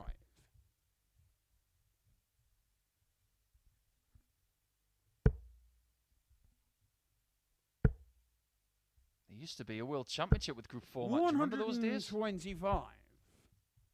That was well before Colin's time. Just goes to show how long ago that was. Colin made his debut at the Circus Tavern. And the Circus Tavern is coming back next 50. year as well. All three big you major require World Championship venues 155. will be used in early 2022. Ali Pali, Lakeside, and the Circus Tavern. What a time to be alive as a darts fan. 60.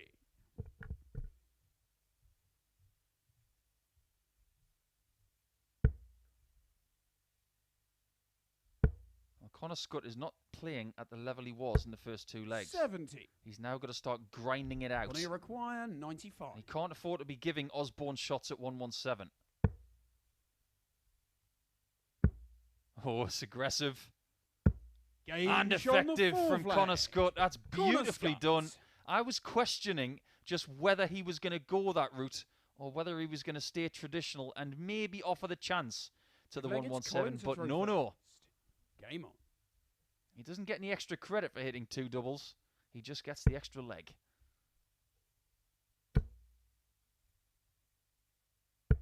$45. 10, 15 years ago, dart players were judged on what they could win, what standard they were playing at. But players coming through now are 60. judged by much more than that. They are judged on what they could potentially average. They are judged by what they have won, what they could possibly win. But now, 93. I I think judging players is probably the wrong way of putting it.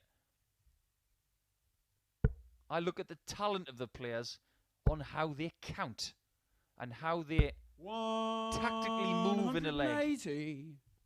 Now, we all want to hit 180s like Connor has just done.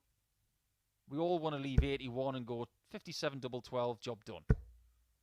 But every now and again, tactically, you are going to be tested.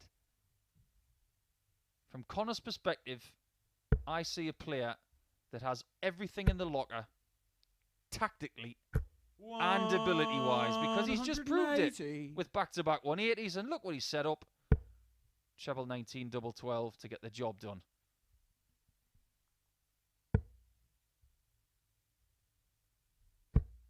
$61. Osborne, averaging in the mid-80s here, has been shown the exit door. All Connor has to do is push him through it. Double 12. And 11 is the number because he's got himself an 11 darter to finish that one off. A superb display to bolster his points total to an impressive 8 points at this stage. He's got to keep going though. He's still 4 behind Chris Gilliland at the top 112, but it's another 100 plus average, 105.68 this time, and it could have been better because he missed 5 doubles in the match. Could have been so much better, but he won't care. He is playing his best A plus stuff today.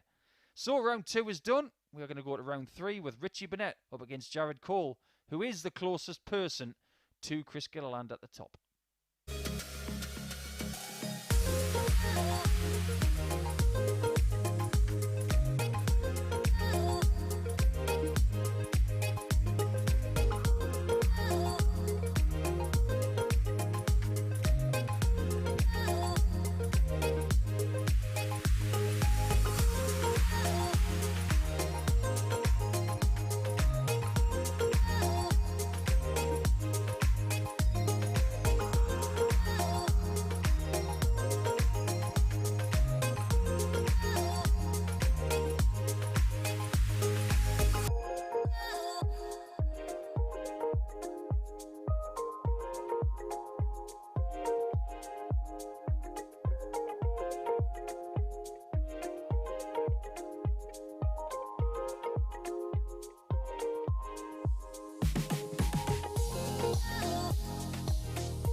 Jared Cole has just had his second position in the table taken from him by Connor Scutt on leg difference. So he has company on 8 points. If he wants to remain in second position after this match, a win is needed. There you can see Connor Scutt has found his way to number 2, getting within 4 points of Chris Gilliland. We will see more from him in a couple of games' time up against Connor. But Jared first needs to try and get to 10. Okay, first leg it's Richie to throw first. Game on. At which point does Richie Burnett think, I can't win this group? He is currently 8 points behind. He has a leg difference and a points total exactly the same as Colin Osborne now 59. At the bottom of the table. They might already think that they can't catch the person at the top. 135. With 8 games to go, they can bank 16 points on top of their current 4 and get to 20.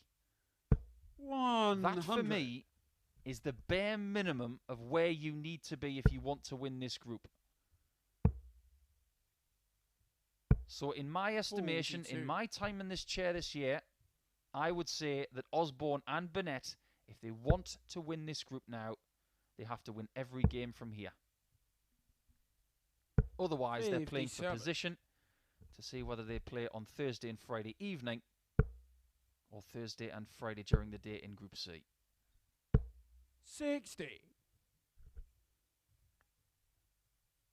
That may, of course, be taken out of their hands if Chris Gilliland keeps winning. Or, of course, 140. if Jared Cole and Connor Scutt join him in getting towards that 20 or 22 point mark by the end of tomorrow. 69. Richie record 145. Possibly a 145 out here. But just watch out 105. over the course of the next couple of games. If the mentality of Burnett has changed, if he feels that he's not going to win this group and the pressure's off, 99. maybe we'll Richie see the best of him. 40. He's got tops to take the first leg. Game shown the That's a first 16 leg. darter, so that's Richie more Burnett. like what we saw from Burnett when he was winning matches early yesterday. So if he can keep that going, he'll cause more problems Jared to for the throw likes of first. Cole.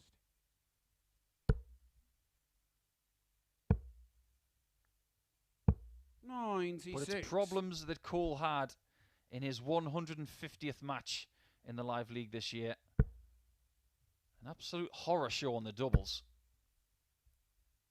He afforded his opponent 85. 30 shots at a double in the match. You can't do that in a best of 7. 96. I'd go so far to say you can't afford to give your opponent 30 darts in a best of 13. Never mind best of 7. 140. I think the pressure has been lifted for Burnett. And we're starting to see him play properly. 99. The key to Jared's game, though, is that first dart. Yesterday, there were games where it was so good. He made the game look so easy. 100. And if he gets the first dart right, just slightly left of centre in the top half, it stops him from switching to the 19 so much. 96. And his rhythm can take over.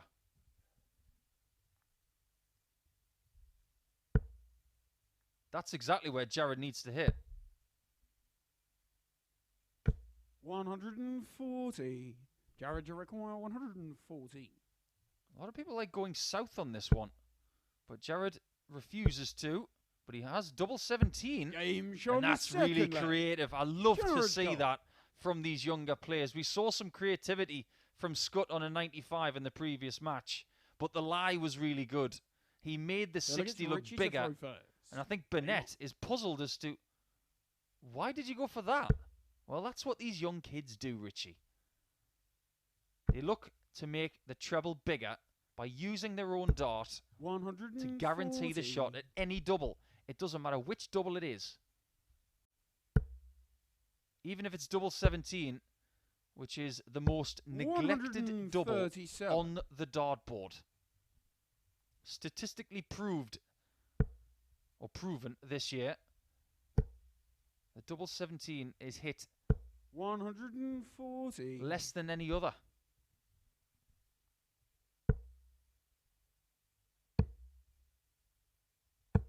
$119. You know something? I've just thought in my own mind. I can't even remember the last time I had double 17 in a match. 100. Just going to show that it is a bit of an obscure one. Just to emphasise that point. 97. Richie require 121. 29 double 17s have been hit this year out of 86 shots. Richie hits a single 88. 17. Jared require 148. You can't leave double 17 on this shot. But Richie's got a tricky looking 45. 33. Richie You don't require find yourself on this number 33. very often. Double 16. 17. Now Jared. Jared, you require 103. Can you find this to make Richie feel even worse? Maybe. 85. Narrowly misses double 18. Richie requires 16. And Richie is fortunate to come back to throw a 16th dart. He thought that was in, so did I.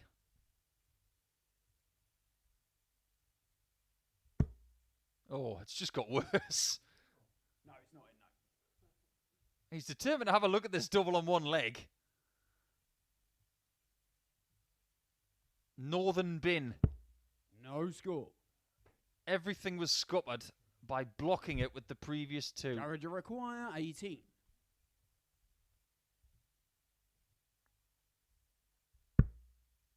That could be kind. But he has had trouble on the outer ring today. Oh, that was a really nice reset, though. He wasn't happy with how he felt going into dart 3, so he stood back, took a little moment, and he got leg 3 in the bank. Well, like it's Jared to throw first.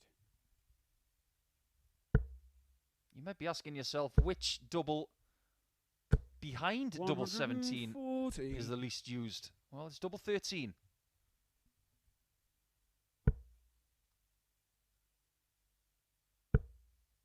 I would have gone for double 11. 100. I would have thought double 13 would have had plenty of action on, say, 81 checkouts where you get the single 19, treble 12, double 13 on the end of it. 96. A lot more people like double 15 these days because of the possibility of a 90 checkout, of course.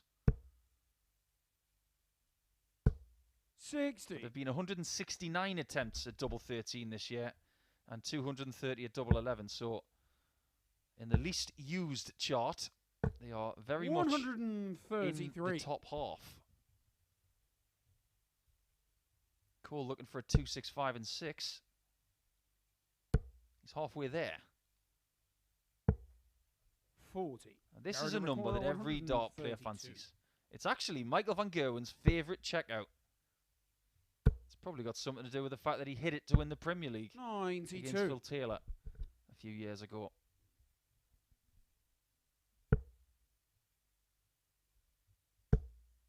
Just thinking about that moment when he hit that bullseye 140. makes me smile. It was a Jared purely require organic 40. celebration.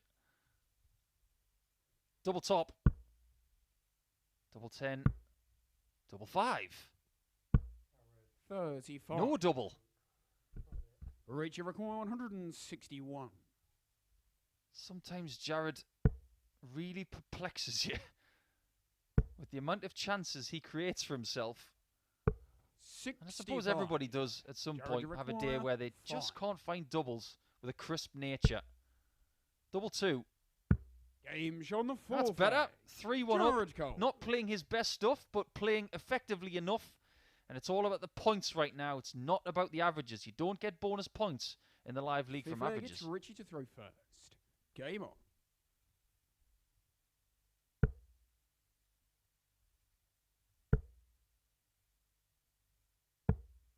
$97.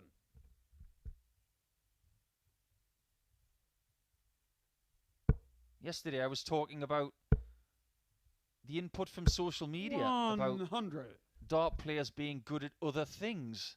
In a sporting sense, we talked about Colin Osborne being really good at the yo-yo and table tennis and golf and football and pretty much everything else because Colin's good at most things. 100. But what about things outside of sport? Who can you think that would be the best cook?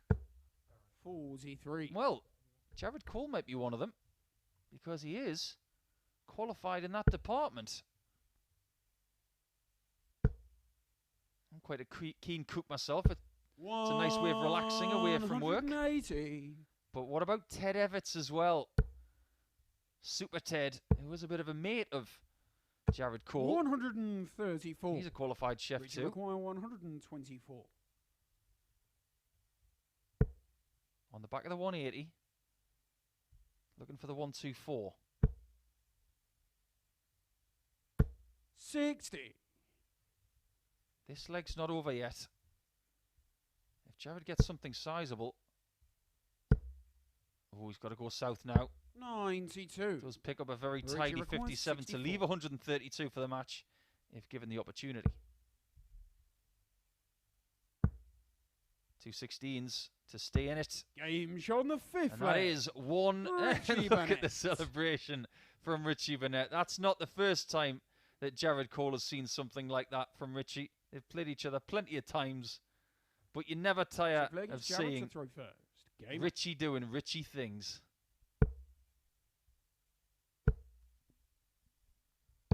59. If you know of any other qualified chefs in darts, please let me know.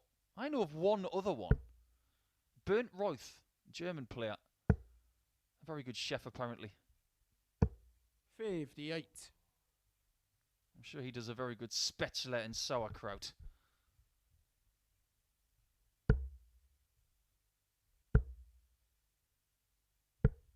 $98. I hope everybody enjoyed us bringing you a more of an international flavour last week, because of course we had the WDF World Rank number 1 player in Brian Roman, and he ended up winning week 1. Great effort from Brian, considering he didn't win Group A, and he didn't win his second group either. 58. So Champions Week has its first 3 players. Kevin Benes, who came 3rd last week. Very much a fixture of 2021 and this league. Rob Collins, who has played since the start. And Brian Roman, in his first week here, gets to Champions Week in early December. They're all looking to mimic the likes of Burnett, picking up a phase win. By the end of the year, we will have 5 phase winners. And nobody's got 2 of them, which is very curious. 26. Burnett won phase 2. Jim Williams won phase 3. Chaz Barstow won phase 4. And Robert Thornton won the most recent one. But Barstow will be back again later this week for another stint at another Champions Week. And that brings me to a very important point about Richie, because he doesn't fail to make Champions Week. He's been there every single time. 96. Which is why he's played so many games this year. Jared, you require 96. He might not be playing very much in this game post this dart, because that 96 checkout signals the end of the match for Richie, and he, I think, is done when it comes to winning this group. I said at the start he had to win every game from the start of this match to the very end, so that's another defeat with an 88 average against an opponent who does pretty much the same but finds more doubles than he does. More good news for Cole as he gets to 10 points in the group. We're towards the middle point now, and Scott Marsh, who's had a somewhat better day today than the start of yesterday, is now up against Colin Osborne.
That was a very interesting profile picture of Colin Osborne right there, because he was looking over his shoulder. He's not looking over his shoulder at many players, because Richie Burnett is at the bottom, only on leg difference. Osborne has got to start looking up. There you can see in 5th position, if he doesn't win this match, he's in serious trouble. of having no chance of winning this group. He needs mistakes from the people above him, and he needs to do himself some favours. Okay, first leg, it's Scutt to throw first. Game on.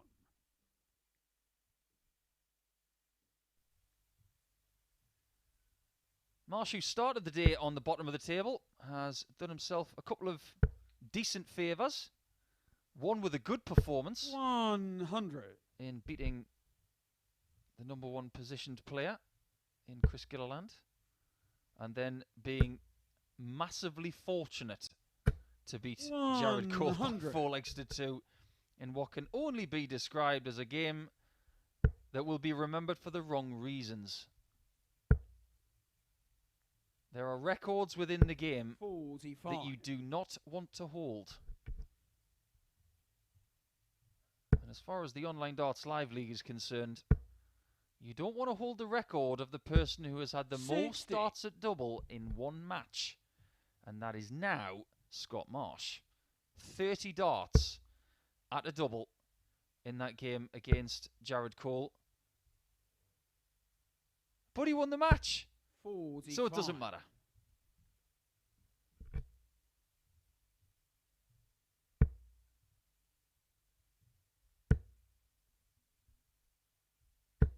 $83. His predicament in the table is a little bit brighter than Colin's all of a sudden.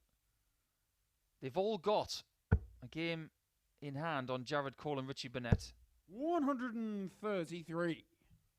But the next game between Scutt and Gilliland is big for the chasing pack.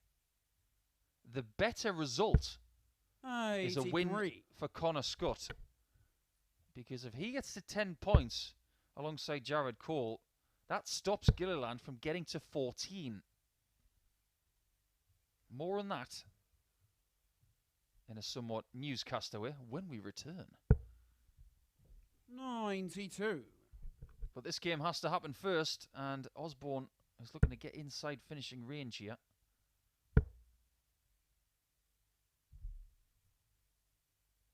And he does so brilliantly. He couldn't have done much more. 86. Single 18 leaves the ball, but he really wants the treble. Why be so greedy? That is the ultimate approach dart. There's not many players who can do that. 7-7. 79. Colin, you require I'm too busy 38. paying tribute to that approach dart. And he misses 7-7 by quite some distance. But the next door neighbour has its door knocked on as Osborne takes a very tidy first leg. It is with a break of throw as well. And Osborne gets the ideal start against Scott. Colin to throw first. Game on.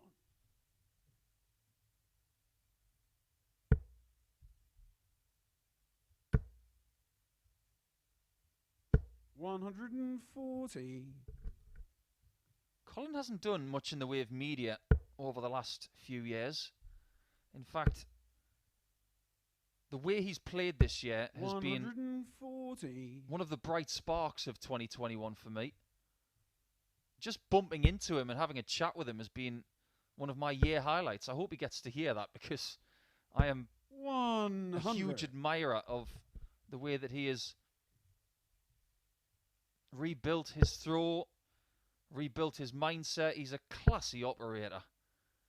Whenever you see him in a darts venue, 60. Whenever you see him on the hockey, he operates in the way that a professional dart player should.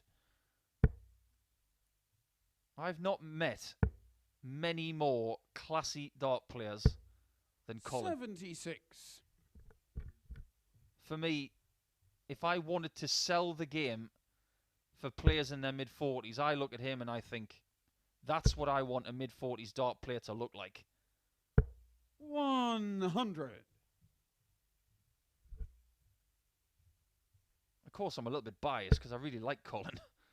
He's been a good friend to me over the last 10 to 12 years. We've shared some great games. 90. We've shared some great stages.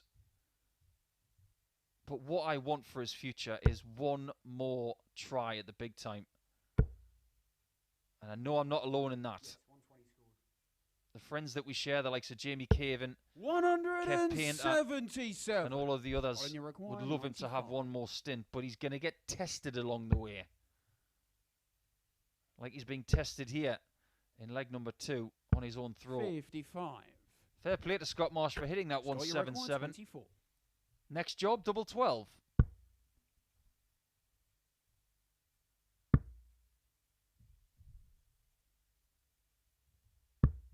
Well done. It wasn't a great first attempt at double 6. It could have gotten the way, but that second dart at double 6 was pitched perfectly right towards the middle to level up at 1-all. So look at Scott to throw first. Game on. I know that my commentary style isn't for everybody, and if you have got the mute button on, well, that's entirely your choice.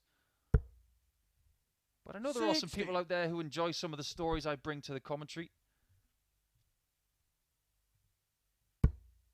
And I do have some good times with Colin. 28. And both of my favourite times with Colin also involved Andy Hamilton, because I know that Hammer and Osborne were inseparable for a few years. I'm sure they're still in touch. They were good pals. 60. I will never ever forget Dinslack in Germany, and I don't think Colin wants me to tell this story. I was eliminated from the European Championship. So was Colin. So was Andy. 180. First maximum of the match for Colin. But we went back to the hotel, and for some reason, Colin took it upon himself to dress up as Bobby George using a tablecloth and one of the hotel candelabras. And if you think I'm making that up, Colin, I have got a photograph to prove it. And I think in the background, I can just about see Andy Hamilton 98. with that croaky, big belly laugh that he owns. He's got the best laugh in the game. And everybody thought it was hilarious. 180. This is turning into a proper game. The 180s are starting to flow. When they played yesterday, it was tight. It wasn't a classic match, Scott, you require but Osborne did get the win by 4 legs to 3.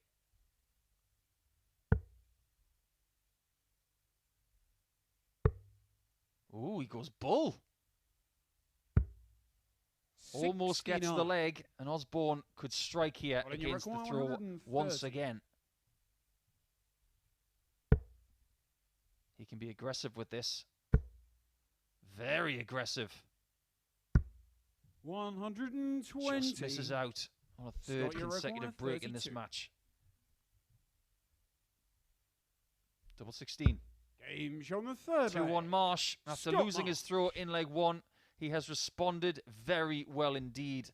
And I think we could be going the distance in this one once again, just like yesterday. 4 leg, it's Colin to throw first. Game on.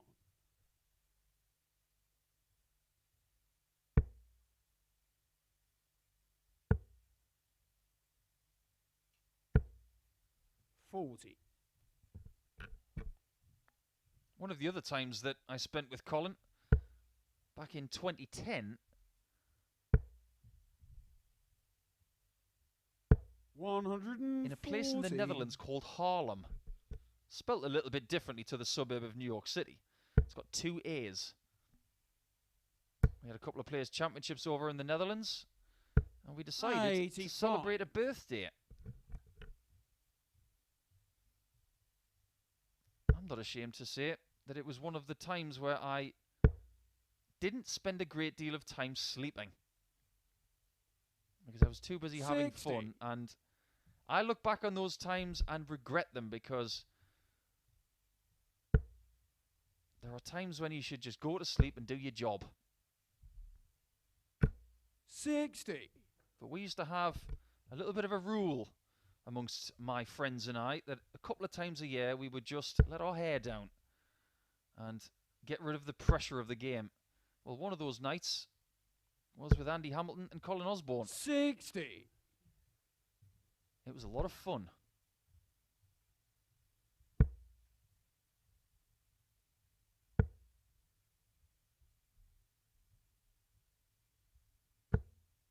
46.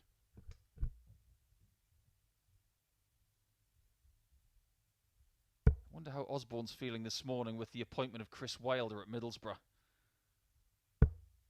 He's got to be happy with that appointment, because I am somewhat questioning the Eddie Howe appointment at Newcastle. 105. I don't think we have shot high enough for a manager that's going to get us where we want to be. That's my own personal opinion about the football. 85. But my opinion and Colin's opinion of that visit, I'm sure, would be very similar. Marsh looking for another. Gets another for double 8. Yes, if I've been from 120. He'll return for a 3-1 lead to maintain a very strong position in this match, to compound the misery of Osborne. 41. Scutt, you require To 60. make himself feel very chipper about the fact that he could get a 3rd win from 3 matches. Game shown the It's a very likely prospect, Scutt Marsh. because he's the one who's playing better in this match, averaging around 92 to Osborne's 83.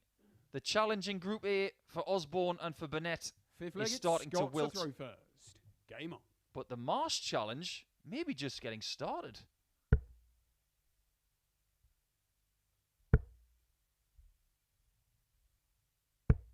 '81.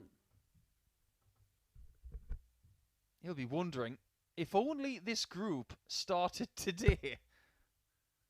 Yesterday, of course, he found himself 8 points behind the table topper 55. and a lot of ground to cover. But where he stands right now, at 6 points, possibly 8 after the next leg or two, he is very much in the mix. 60. And if he does win this match, he particularly will want a Connor Scutt victory in the next game, because that will keep 45. Chris Gilliland within 4 points and not 6 away. However, there is one small caveat to that. He could still lose this match. 100. And if he does, and Chris Gilliland wins the next match, the gap will again be 8 points. 81. Osborne seems to be playing with a degree of freedom in his throw, knowing that it's extremely unlikely that he's going to be competitive at the top of the table over the next day and a half. There's also a degree of feeling mystified that a lot of darts are being thrown well, but not finding their target.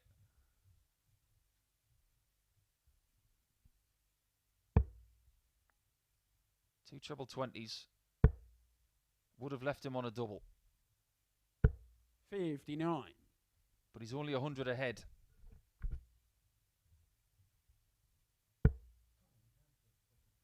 Look at how many times Osborne is wiring that 60. Whether it's to the left, the right, the top, or the bottom. It's almost as if it's repelling his dart.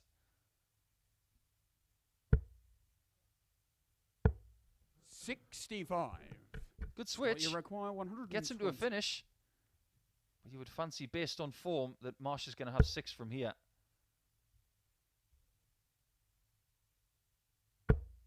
He might need 3 to finish this off. For a 4-1 victory. And that is a really good showing from Scutt Marsh. It's not his A+ stuff, but he was the better player in the match. And that's all you got to do. 89 with 40% on checkouts. It's steady. And he did enough to get his best checkout at the end of the match with that 120. So Osborne, you feel like Burnett is pretty much out of the running for the top spot. Top spot is very much where these next two players want to be tomorrow, and could be. But next they play each other to bolster their positions. It's Gilliland versus Scutt.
I think it's very fair to say that the next two matches for Connor Scutt could signal the start of a big challenge for the top spot in this table. The way he's played today, he's got every chance of beating Chris Gilliland here, though.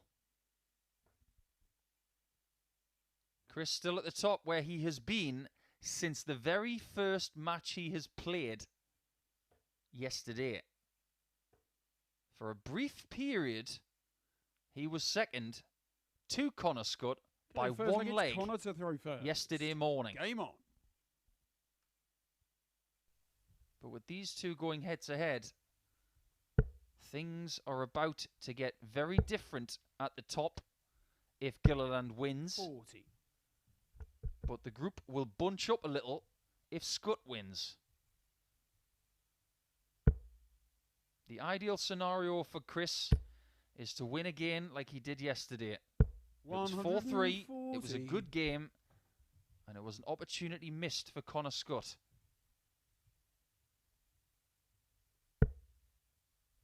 But the way he's played today, he is going to challenge Chris's dominance at the top of the table at some point, you feel. This has been a special day for Connor so far. 60. Not only has he got his personal best in that first game of the day against Richie Burnett, but he's backed it up with another average over 105 and beating Colin Osborne.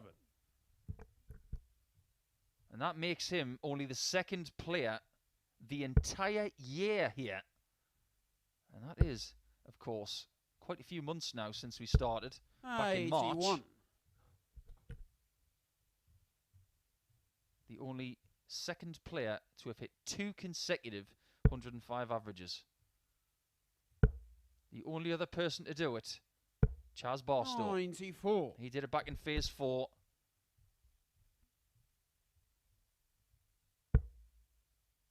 And the funny thing was, he didn't do it on the same day. 95. His consecutive 105s were spread over 2 separate days. Connor's done them in 2 games on the same day.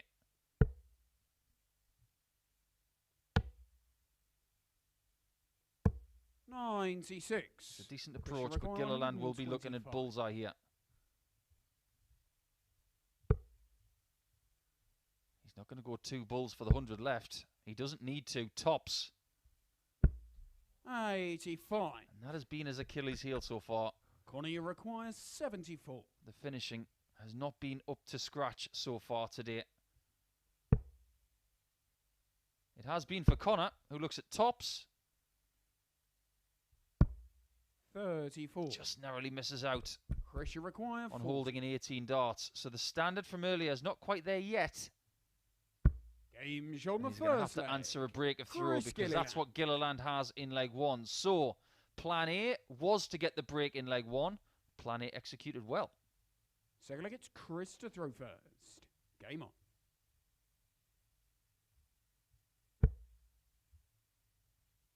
There was another player to have hit 105 averages or more in 100. well, not in 2 consecutive games, but in a day. James Richardson did that in phase 2.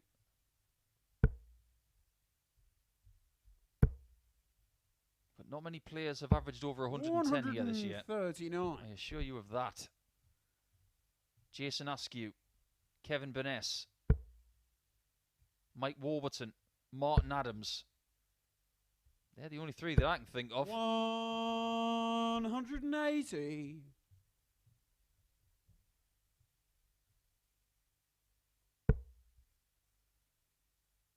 Is Chris going to spoil Connor's party today?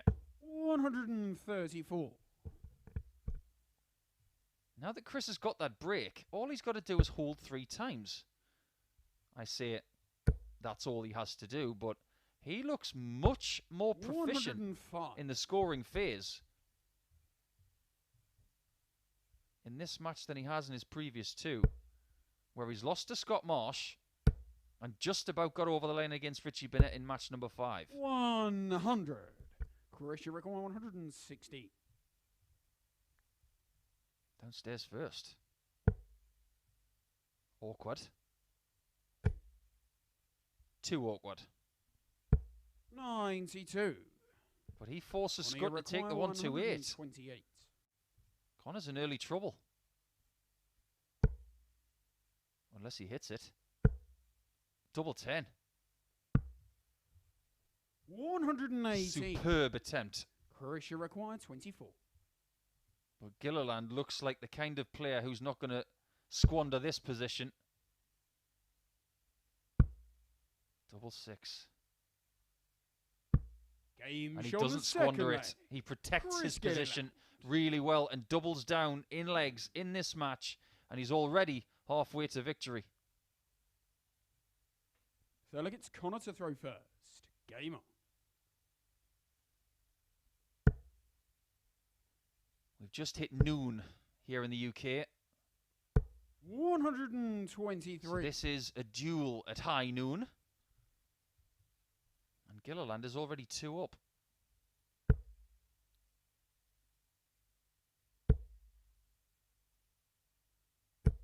Talked about the style of Chris yesterday. It's so easy to watch. It's such a silky throw. Doesn't throw those darts very hard. Whereas Connor Scutt really delivers them with a punch.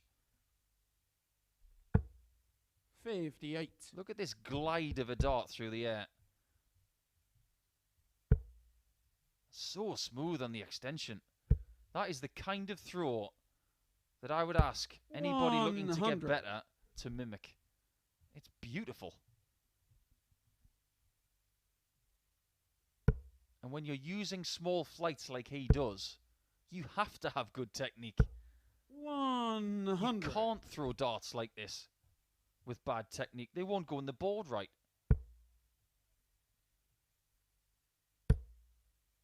They're both in. 140. And he's on a finish first again after 9.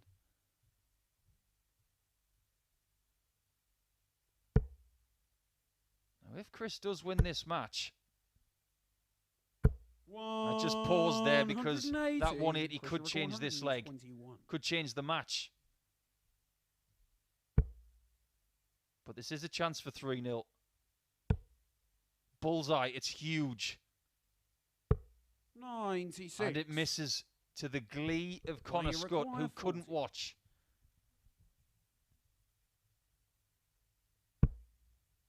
Can't miss.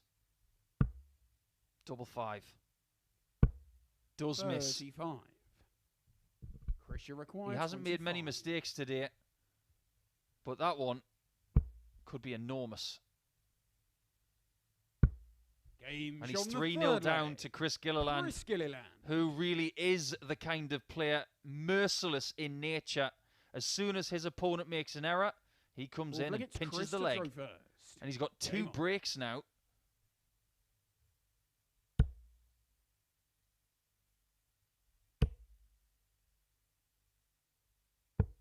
$78. If Chris does win this match, he'll be on 14 points, 4 ahead of Cole and 6 ahead of Scutt.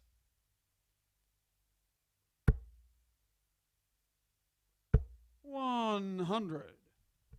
This is the end of round 3 here today.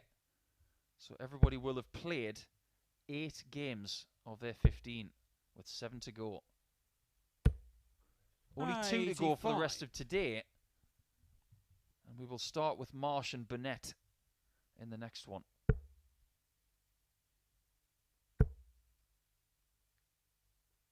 $140. It's going to have to be flawless from here if Scutt is to get the result.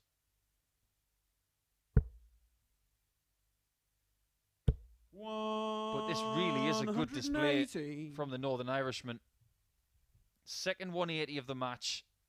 A 98 average, 42% plus on the doubles. 97. And Scutt has been performing at a high level. He just hasn't taken his chances. Could he finish it with a flourish? Double 19. 120. That would have been a ton plus average win for the Ginger Ninja. Could well still be. 89. He didn't have a ton plus average yesterday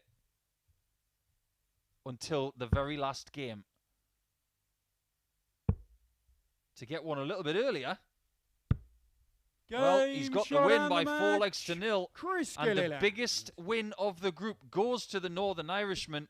And he averages just the shade over 100 in the end. But his second best performance of the week comes against one of his closest rivals to dent his hopes of topping the group. We have finished 3 rounds now. And we are going to go into round 4 with Marsh up against Burnett up in a couple of minutes.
Into the penultimate round of matches here at the Online Darts Live League for Tuesday in Group A.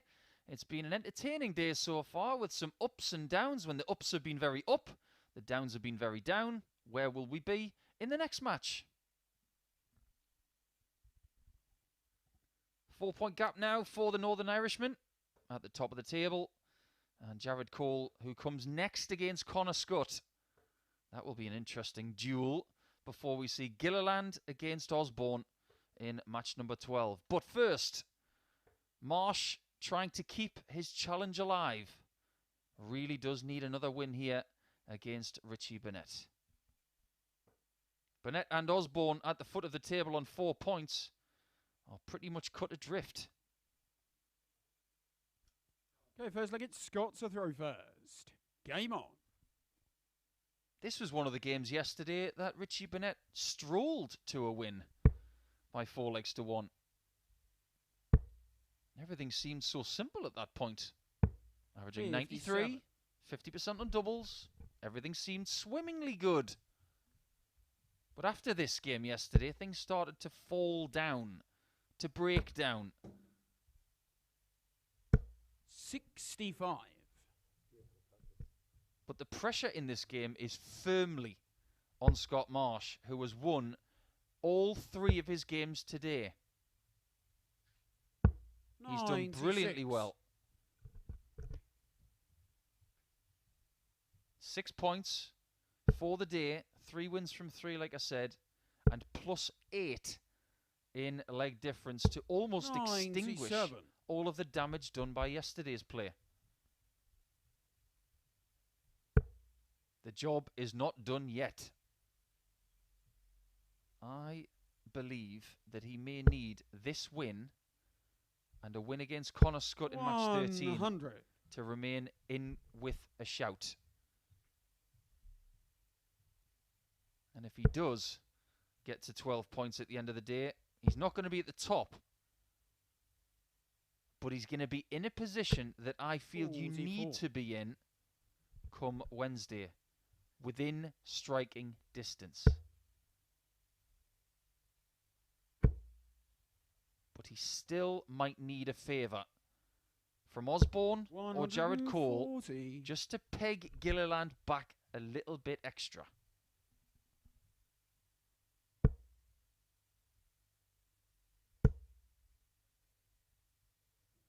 $140.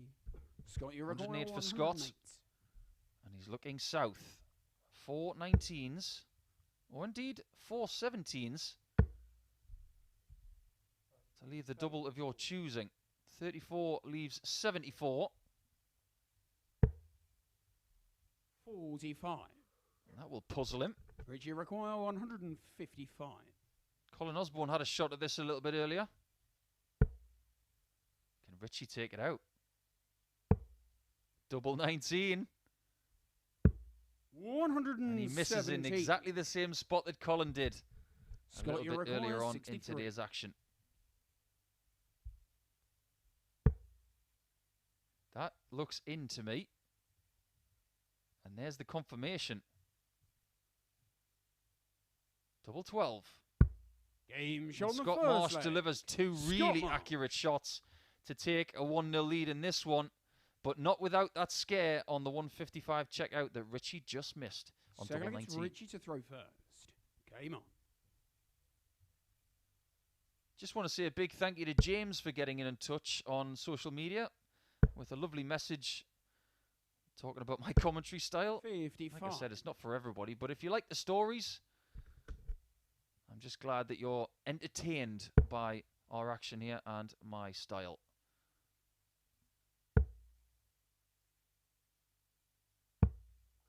$86.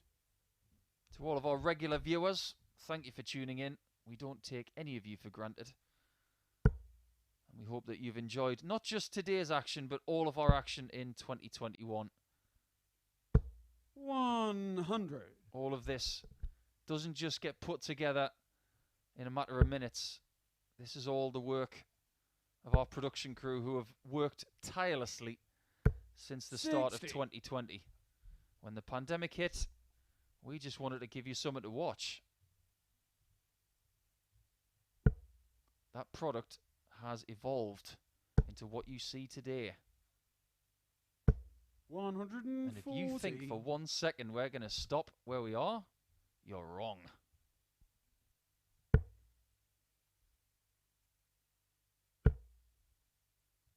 The opportunities available for these players now to earn some serious money and to give them the game exposure that they crave to make themselves better dart players. That's why we've had people knocking on the door of the Live League all year. 70.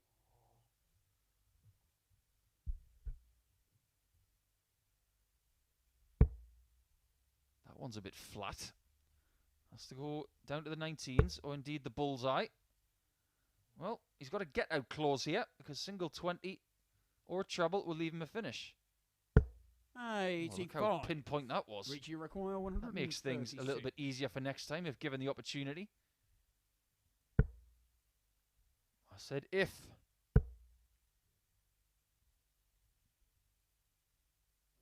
96. Scott, you Richie require Burnett has played well till he 130. tops after 15, but it wouldn't shock me to see this go. I think it's double five. 125. Underpitches it massively by a good inch. Richie, you require 40. I think he's just signalled how far Inch away on it the was. second leg. Well, no signal from Richie Richie Burnett. Burnett because that one was fine. That was perfectly within the requisite segment, and Marsh has to think about the next leg now because Richie's taken that one.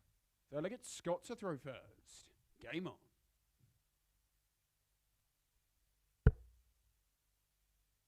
Two players today that have not scored any wins yet, Burnett and Osborne. 100. That's why they're still at the bottom of the table on 4 points. On the same points that they got yesterday. Marsh is top of the table for today. But overall, this is the beauty of 3 days of play.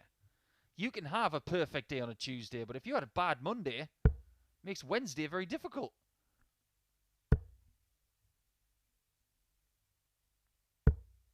I saw a 9-darter last week from Mickey Mansell, where he was averaging 77 at the time. Richie's not played supreme yet in this match, but has got 4 perfect darts. Make that 5. 140. Oh, so close to 6.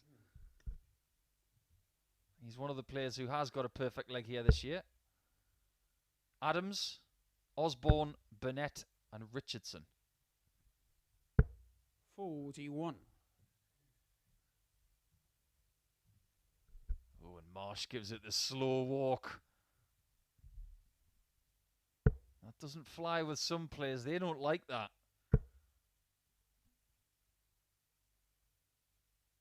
100. One of the few dark arts of the game of darts. I'm sure it wasn't on purpose. Scott's not like that.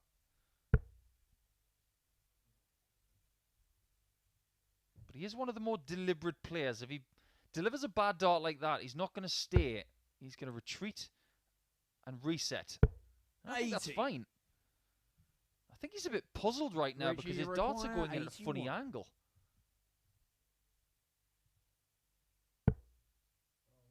It's got to be the 16 for the bull.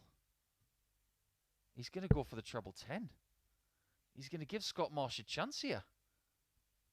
Look at Scott in the background. As soon as 41. Richie did not Scott, go you require 16 bull, 140. it's a red flag to the opponent. Hit it to prove him wrong.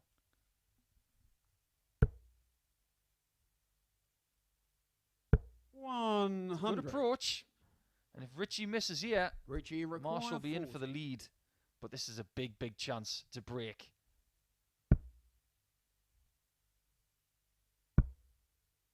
Getting there. 20. But didn't get it in there. Scott, you require 40. Can he do what Richie couldn't? Game shot on the third leg. There's your answer. Scott 2-1 Marsh. to Scott Marsh. But again, just like the first leg of this contest, Marsh wins with a bit of a miss from Burnett. This Full time leg, it was it's 3 Richie to throw misses, first. not just the one at double Game on. 19.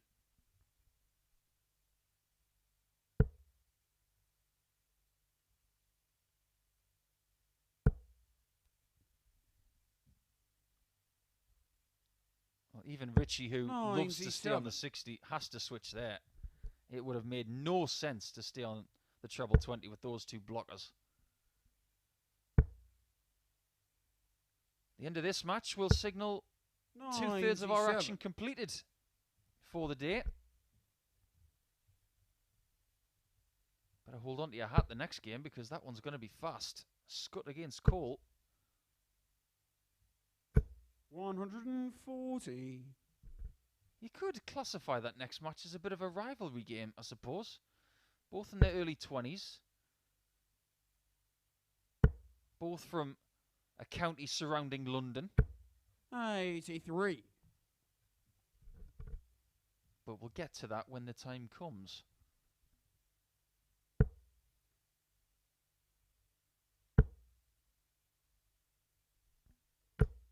43. Richie's had a few rivals over the years. Steve Beaton. Raymond van Barneveld. Adrian Lewis. That was a particularly feisty game at Minehead, wasn't it, between Richie and Adrian?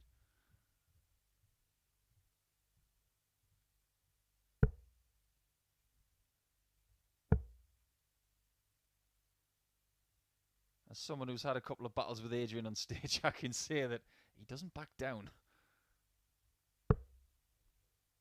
50. And the gesturing that is coming from Burnett, it's more than once a visit at this point in time. And this is where, if you're Scott Marsh, you've got to pounce. You've got to take advantage of the 100. fact that Richie is showing weakness.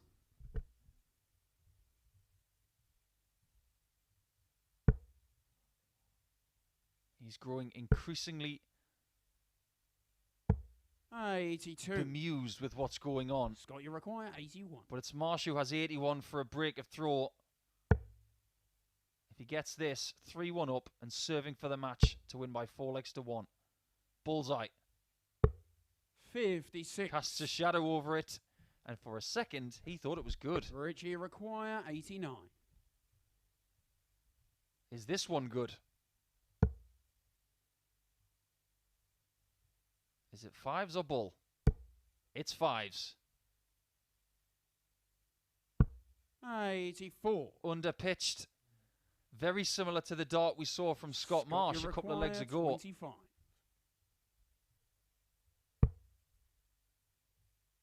Double 8 for a 3-1 lead. Double 4. It was so close, the referee had to check as well. Richie require 5. Richie's seen the funny side of it right now, but he won't be if he misses 1 and double 2. Double 1, and he can barely see it.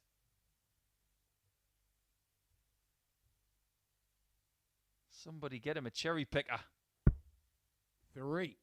And he can't pick the cherry. Scott, you require 4. This one is turning into a leg that we saw earlier, where Marsh won it on double 2 against Jared Cole. We're not there yet. And we're not going to get there. Somewhat thankfully, because it's only 20 darts that it took for him to win that leg. How many lives is Scott Marsh using up in some of these legs today? 5-legged Scott to throw first. Game on. He's like a cat, currently with about 6 lives.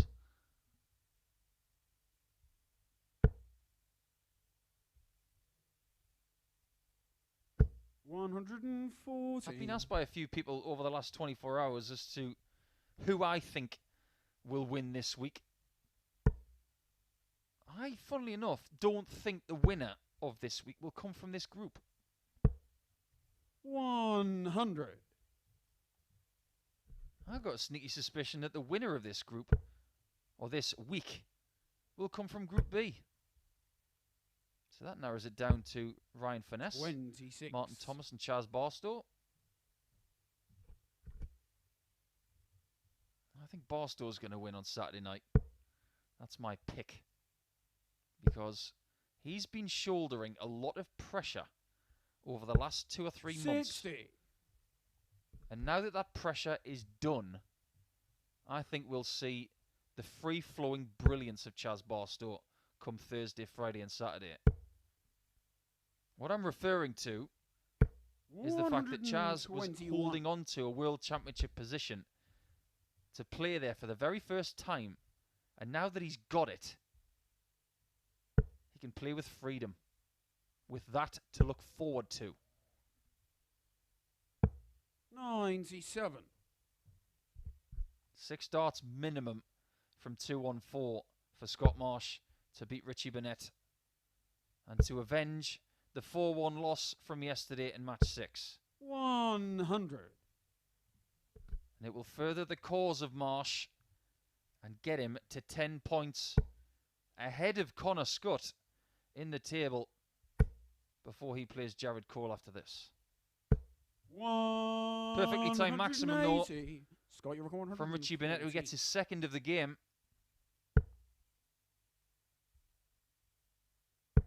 It could be lights out though, as Marsh goes for tops. 94. And he doesn't finish on a ton plus checkout this time, the way he did in his previous match against 64. Osborne.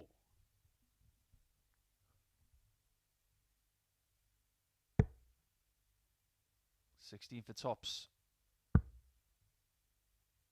To keep the match alive. Game shown And it's very much alive. Richie Burnett. Richie Burnett with a classic spectacles celebration. You just don't know what you're going to get from this guy. He's trying to magnify the tops that he's already hit. Richie to throw first. Game on.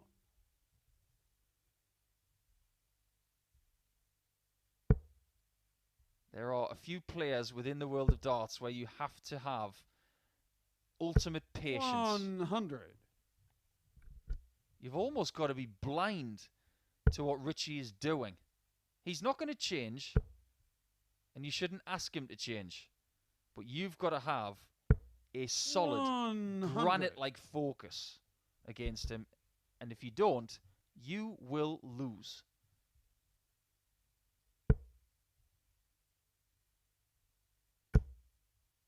He can beat you two ways. He can beat you by being the better dart player, or he can beat you because you don't have your focus because of what he's doing. Not many players have those qualities. 41. And this is not the time for Scott Marsh to take his foot off the pedal. They're both averaging around the same, about 90. The doubles aren't that far apart either. 3 hits from 9 attempts for Scott Marsh. 2 out of 9 for Richie Burnett.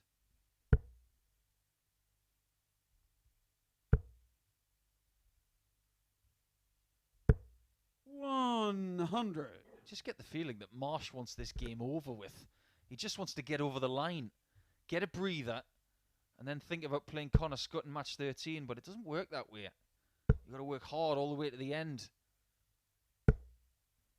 45. That may be the invitation that he required. He's thinking, come on, get a 140 here.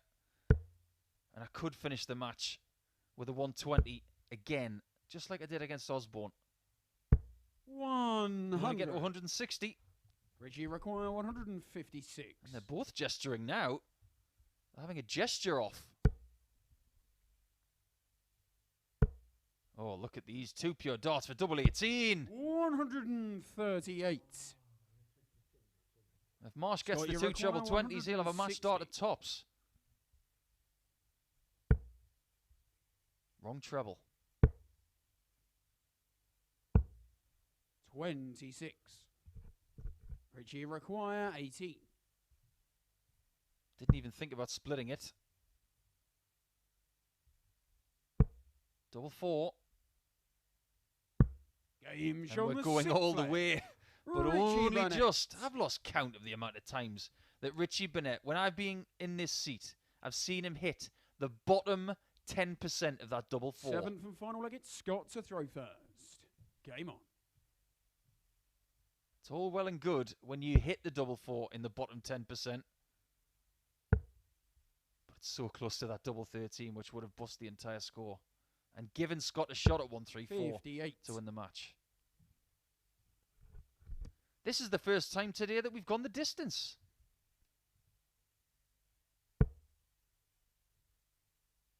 We've had 4 4-2 matches, 4 4-1 matches, and 1 solitary bagel, which was that shocking result for Connor Scutt in the last one, which definitely came against the run of play.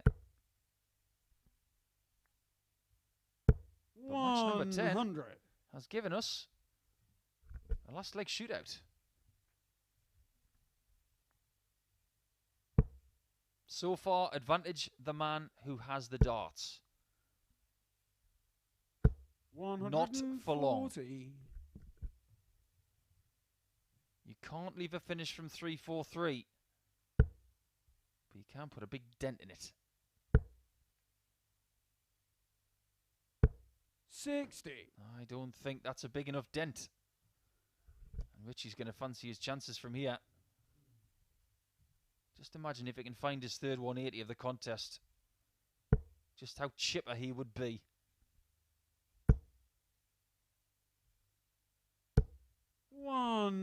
That will not please him. Dart players of the ilk of Richie Burnett hate tons that start with a treble 20.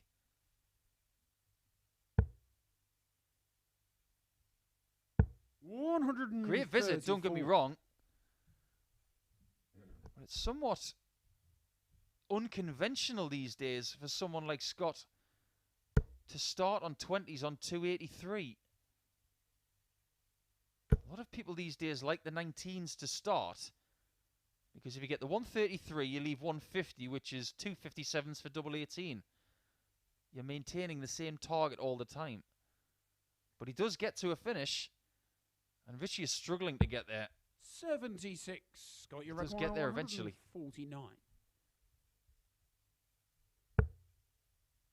130 left with 2. That's in. 85. Darts of Marsh seem to be going in at a very odd angle. Require 140.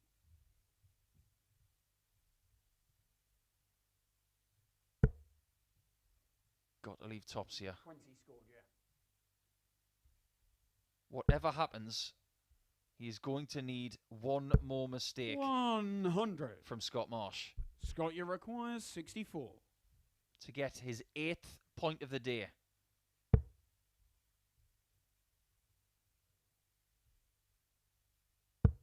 One dart at tops for 4 wins from 4. 44. And he invites Burnett in. That could be a really catastrophic miss Richie, for the challenge of Marsh, which has been really good for Tuesday, but he may be halted as Burnett gets his first win of Tuesday, and he gets himself off the bottom of the table, and Osborne is now stuck at the bottom on 4 points. You can see that the stats are pretty even, especially with the checkouts, and that match was won because of 1 miss at double and then 1 hit at a double. We go into the final third, and we have a great match for you next. Connor Scutt trying to get back on the winning horse after losing 4-0 against Chris Gilliland. He's up against Jared Cole.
Fascinating day we've had so far. 10 matches down with 5 matches to go for Tuesday afternoon session. So, what will happen next with Connor Scutt and Jared Cole as their challenge to Chris Gilliland continues? Will the gap at the top be 2 points, or will it remain at 4? The sniper will be hoping it's 4. It's a strange sort of reality. You don't want there to be a 4-point gap. Okay, first look, it's Jared to throw first. Game on. But Connor's trying to get closer than 6.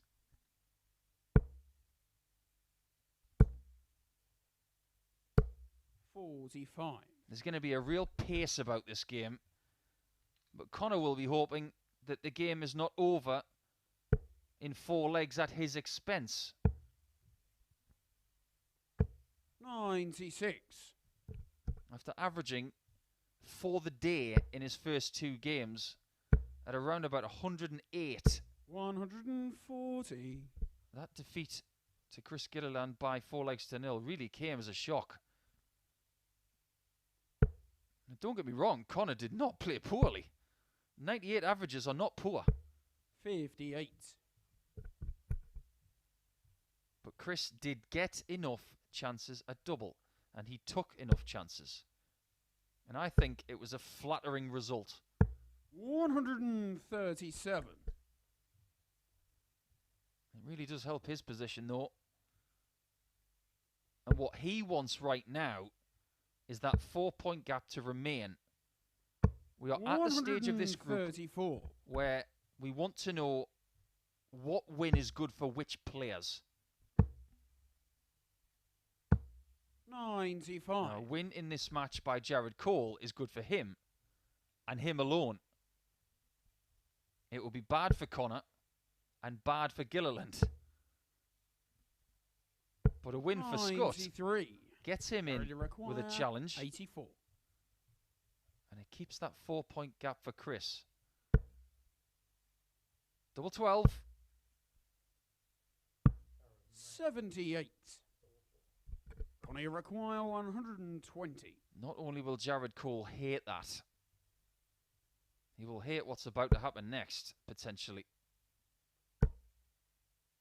Double top. 80. He is a very lucky dart player to be getting this second bite. Albeit at a different double. Game shown the first. And maybe sometimes you just need to change the target. And he hasn't got any scar tissue on double 3 today, so why not have a crack at it? 16 darter, 1-0 to JC. Connor to throw first. Game on.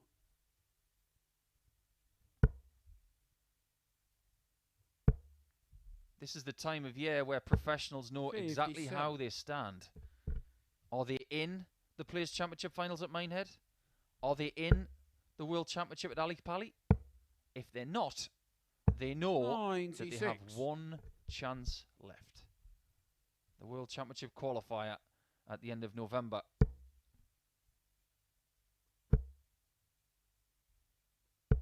$60.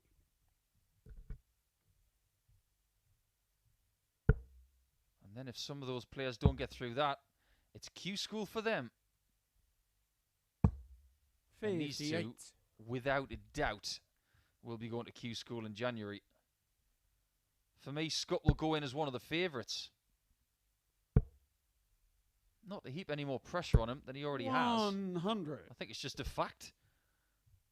Based on the way he's played this particular season. And of course, Jared Cole has been very, very close 134. to getting his card previously, losing out to Aaron Beanie in the playoff game a couple of years ago.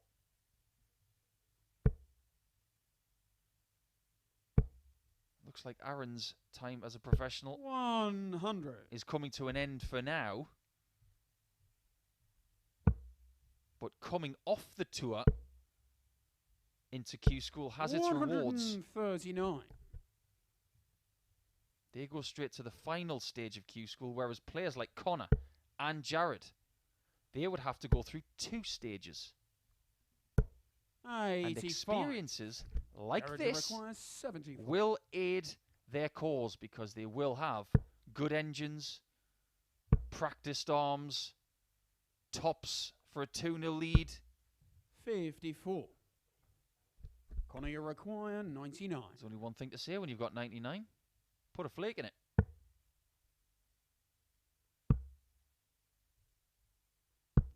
$81. Doesn't find the flake. He had the Jared, cone you and the ice require cream. 20. But Cole, for 10s, Game shot on the second. he finds leg. the monkey's blood. Jared Cole. And he does put a cherry on top with 2 love being the lead now. Just do that one more time and you will make Connor feel very miserable. Then it's Jared to throw first. At the end of Connor's second match, if you'd have said to me and the rest of our watching 95. audience that there is a possibility he would lose 4-0, you would have said, you're having a laugh, aren't you? Complete and utter poppycock. 80. But that possibility is real. 59. All of that hard work that Connor did earlier is being lost. And this is the complexity of group play. 140. You are going to lose at some point. Nobody has come here this year and won every single game they've played in a week. It just doesn't happen. 99. But it's how you respond to those defeats that matter. And we know that Connor has got a thick skin and a strong jaw. 180. There's the proof.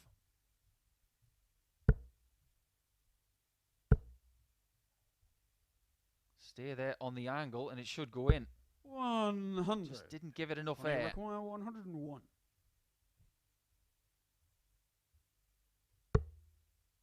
Ooh, bull first. Feisty, double 16. Game shot on the third leg. Well, if Connor you're not Scutt. having much in the way of highlights on the finishing over the last couple of matches, on a shot like 101, change the Well, look, it's landscape. Connor to throw first. Do it a Game different on. way. I applaud that. And that's one of the finishes that you really should be practicing a lot of the time, 60. because you'll find yourself on it quite a lot.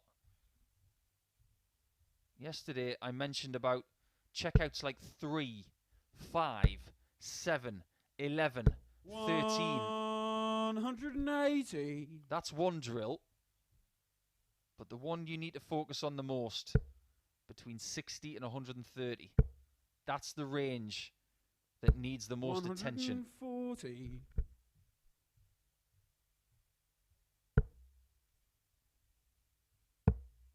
I've lost count of how many times today 96. Jared has had to switch after dart 1.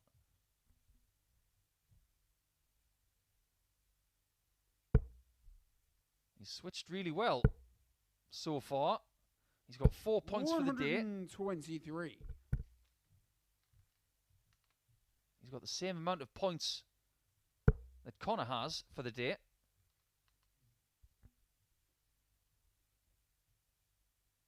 That 5 wasn't part of the plan. 35. Advantage Scutt in leg 4.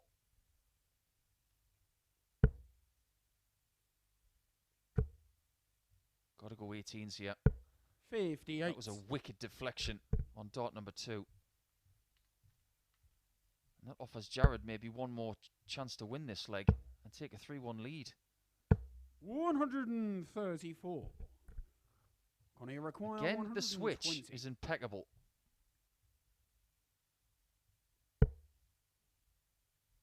But he has got history on 120.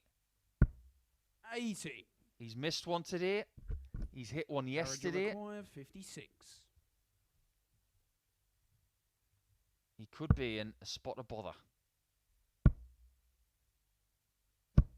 60. Oh, how did he find that gap? Connie, you require I wasn't even sure there was a gap to find.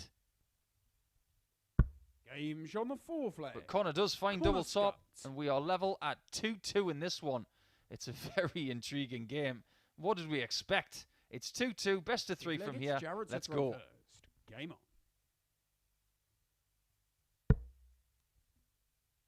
Just notice in the background just how much Connor Scutt 100. does not watch his opponent. I've been watching that all day long. It's not by accident. I think it's part of what he does. Let's see what he does here. Doesn't watch. 57. Fascinating, in the words of Sheldon Cooper.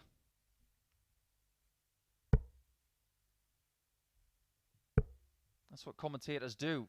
It's what analysts do. They look for patterns of behaviour, patterns of performance, establishing strengths and weaknesses. And evidently, Connor doesn't like to watch, which is perfectly fine.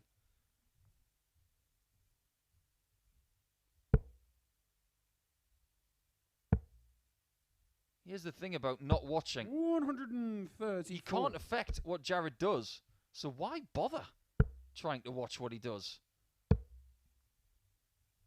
134. Again, that treble 19's getting him out of jail. It's giving him 110 after 12.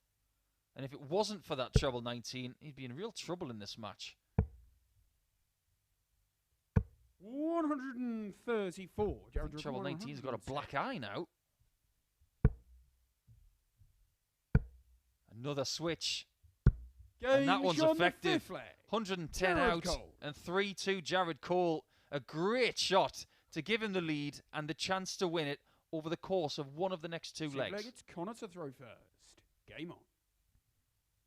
So let's talk about what's possible here.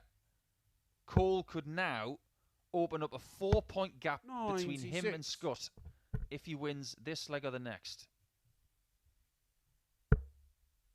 And he would get within 2 of Gilliland, who plays next against Osborne, the only player who was not registered a point today.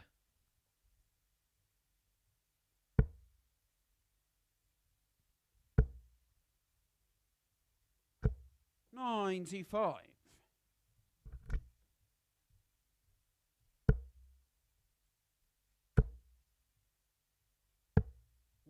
This time the switch doesn't work. And it gets him to a number that he doesn't like.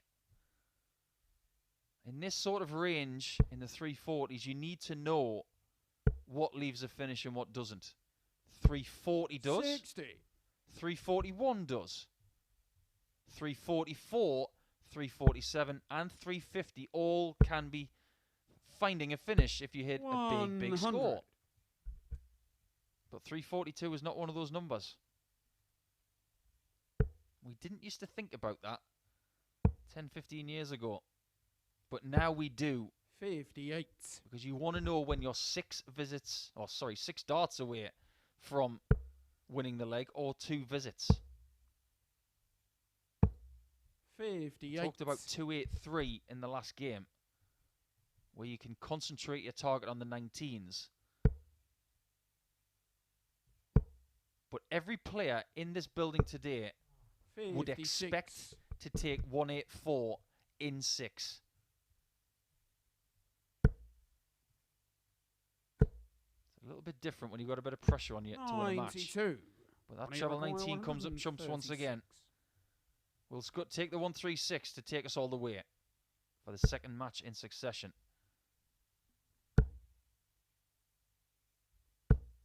We've just seen 110 from Jared Cole to win leg 5. It's 92 to win the match at the Bull. 67. He's narrowly missed it. Connor, you require 53. 17 for double 18. Double 9. He needed that. Flag. He is hanging on with the skin of his fingernails to Jared Cole. He has missed one match dart, but Scutt survives. One leg shootout coming up.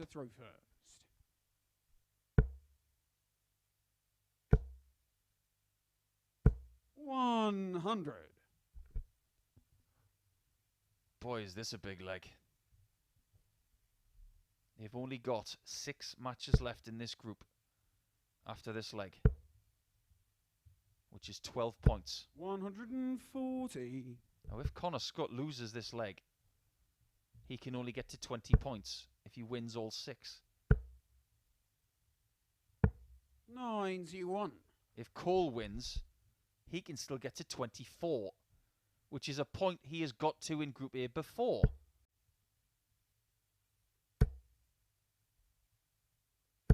And Scutt hits the front. 180.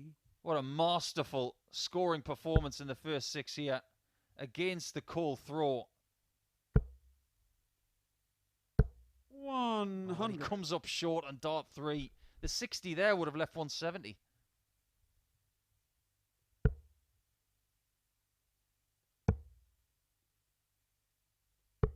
$89. Big last dart. Leaves 92, which is the checkout that Cole has just missed to win the match by 4 legs to 2. 60. Will he go the same route? I think Connor, you he require won't. 92. I think he'll go 60 here. What a player.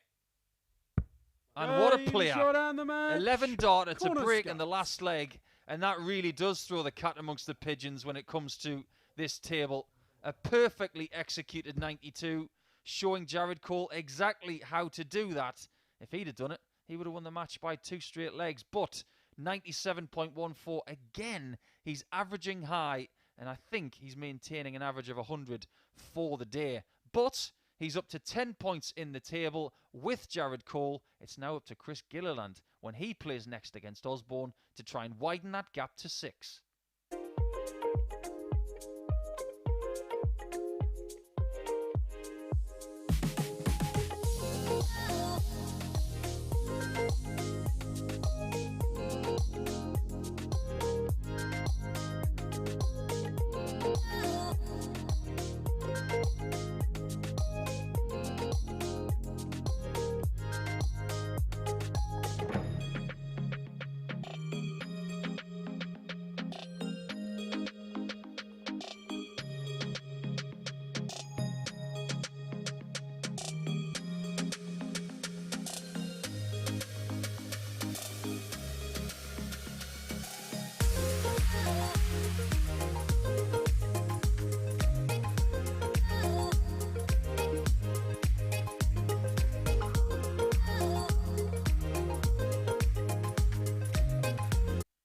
Got a very good match in the last one, and indeed the one before that. The 2 results today that have gone all the way to 4 legs to 3. Are we about to get another one?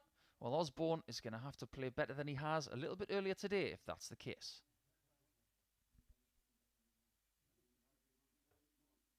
The predicament for Colin is very bleak in this group.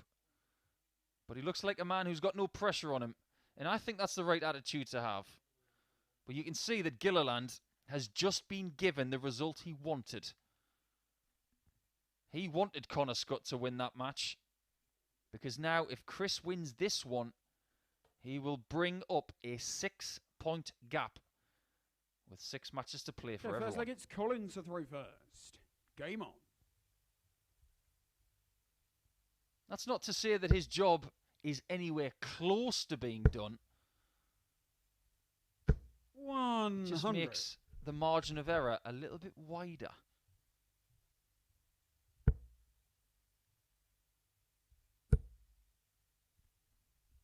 This fixture yesterday 60. gave us a very good game.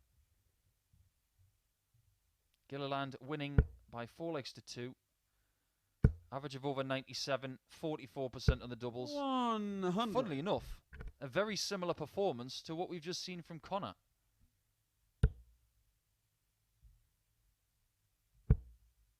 But as far as the daily table is concerned, 59. Osborne is the only player not to register a victory.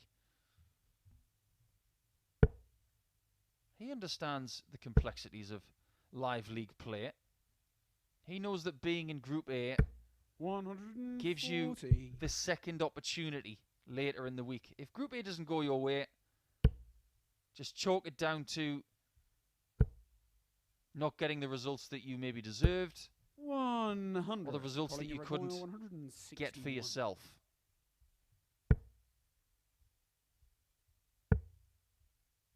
Trying to leave double 12. 97. Doesn't get there, but has given himself a decent gap in leg 1. Osborne has not been playing at the same level that he did in this room 2 weeks ago. 100. Colin, you require 64. But there's plenty of days left in the week. Double top. 44. He will return. And this is not the time to be taking your foot off the pedal, Chris. 52. Colin, you require 20. If anything, this is the point where you need to put it down further. Game But on Osborne, the first leg. 16 Colin darts, Osborne. that's a good sign, because earlier in the day, I would say, well, not a criticism, but the reason he's not winning legs is because he's not getting to the double quick enough. Second leg, it's Chris to throw first.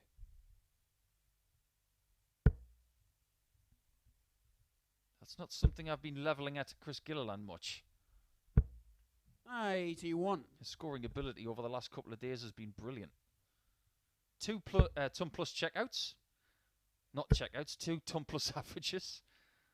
180. And a first 180 for Colin in this match.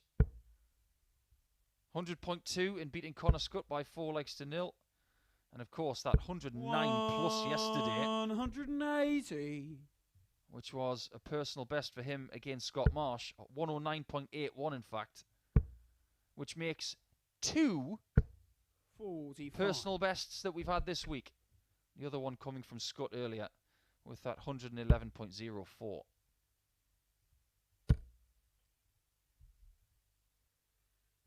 The personal best of Osborne, 108.75. 40. He hasn't really been close to that this week.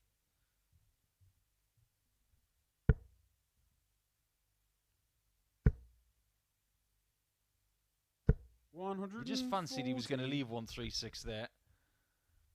And he will go for the 60, but don't assume that that's the only route you can go for that. I've seen more people going for 16s on 136 than ever before. Because 2 treble 16s leaves tops. 36.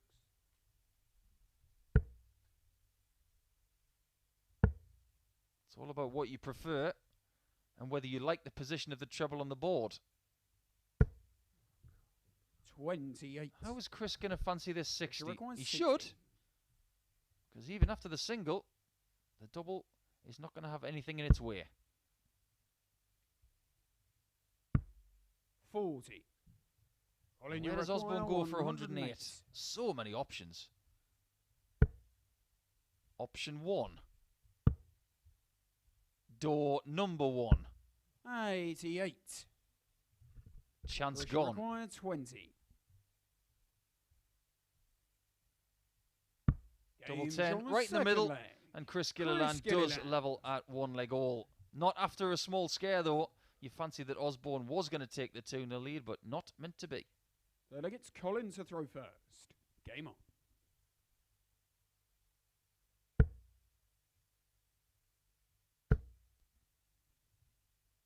Just looking at the personal bests of 100. all of the players in this group. In fact, the smallest one now is 102.62 from Jared Cole. Next is Scott Marsh on 105.26. And all of the others are also above 106. It takes a very good 123. player to average over 35 per dart. And everybody in this group has done that apart from Jared Cole. And I know for a fact he can 140. do that. I've seen him do it.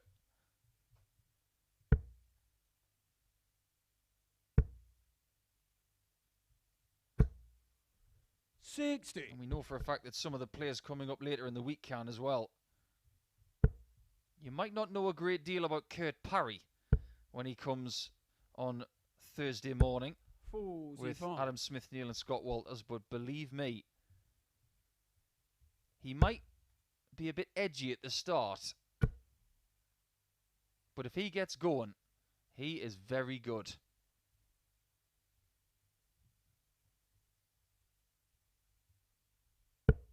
$30. Not what Osborne was expecting right there. Both needing a 180 to leave a double. And I think he's going to get one. 125. He was just trying to float that one over the top. He didn't complete the follow through. Over to you, Colin. 140. He double dips. Christian To leave require something 91. a smidgen easier.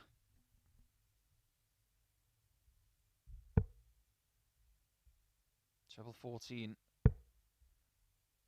He did have the option of 51. double 17 there to leave tops. Colin, you chose require against it. 48. Tops for a 2-1 advantage to the glee of the chasing pack.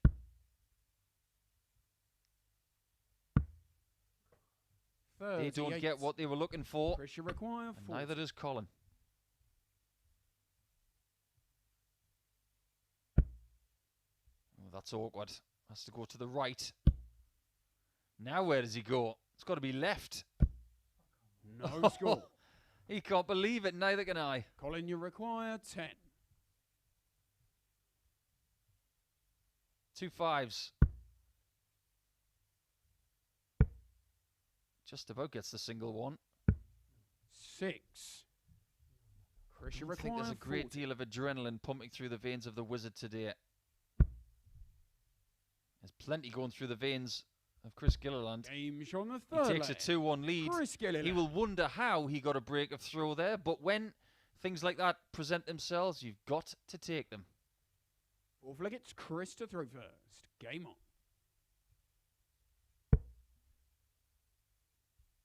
If I was Osborne right now, I'd be thinking about one thing and one thing only. 180. As Gilliland gets his second maximum of this match, I'd be thinking about last week. 140. About how Mike Warburton won Group A and didn't win the week. About Brian Rahman, who didn't win his group leading up to Saturday night, but still walked away with the £2,000 bonus and found his way into Champions Week.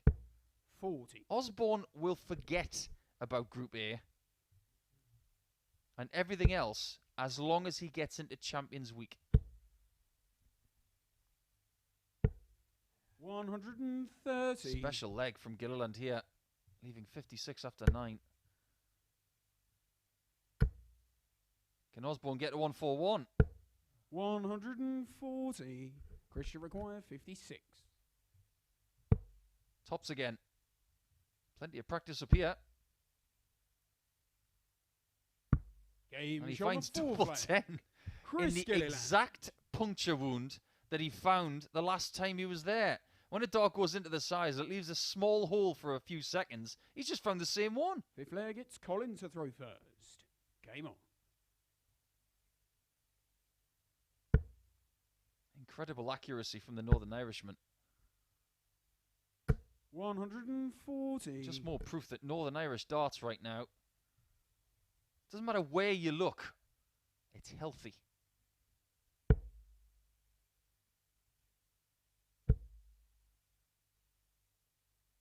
100.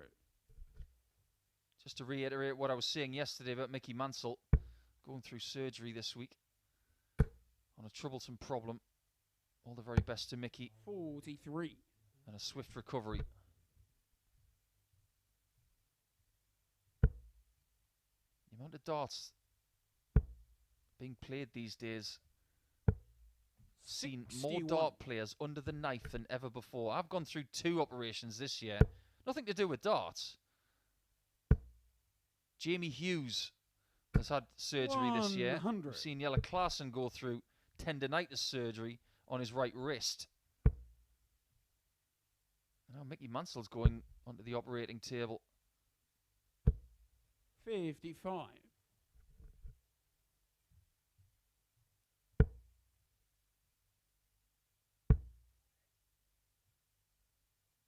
And to everybody around the world 84. tuning in who may be struggling with the COVID pandemic still, because it hasn't gone away. Everybody here at the Online Darts Live League wishes you well. It's been such a tough couple of years. 100. Colin, you require 134. It's been a tough few years for Colin with his darts, but he is coming through it. He is living inspiration for everybody within the game.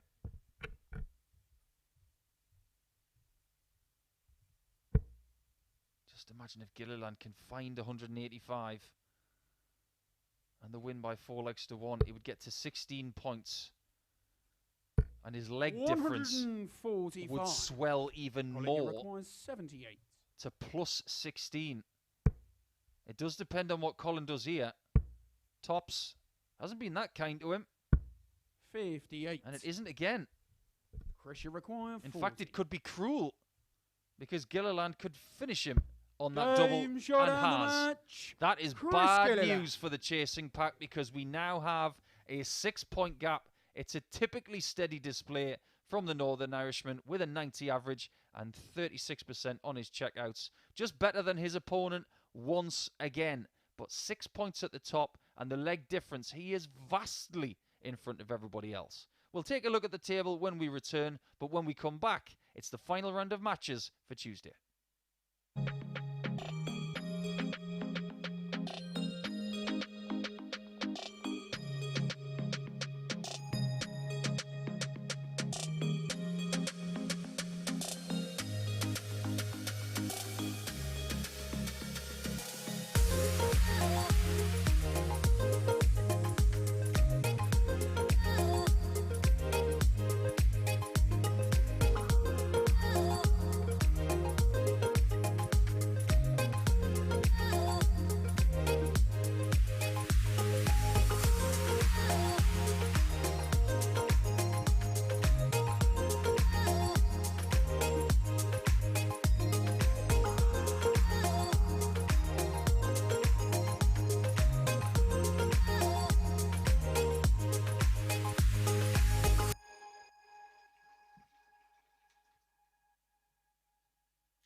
We are indeed into the final furlong of our matches on Tuesday, and we're going to start with Scott Marsh up against Connor Scutt, who knows that a victory has to come here or he's in real trouble for Wednesday.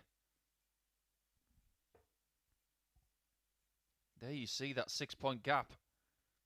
It was only 4 at the start of play, so Gilliland has extended his lead. But look at his leg difference, plus 16 to that of 4 and 5 for Scutt and Cole respectively. They are in real trouble. Okay, first leg, it's Connor to throw first. Game on.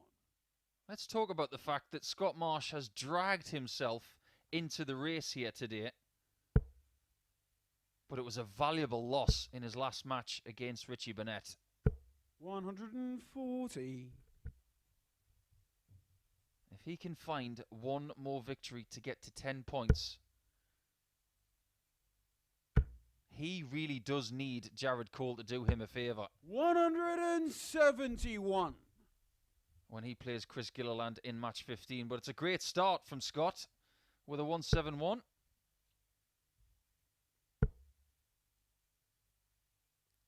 $121. Unless Chris Gilliland really does regress over the coming games and one person starts to dominate, this group is done. 5. But there is the epitome of inconsistency. 171 followed by 5. Not necessarily badly thrown by Scott. Just happened to find a treble 49. 1 and 2 singles.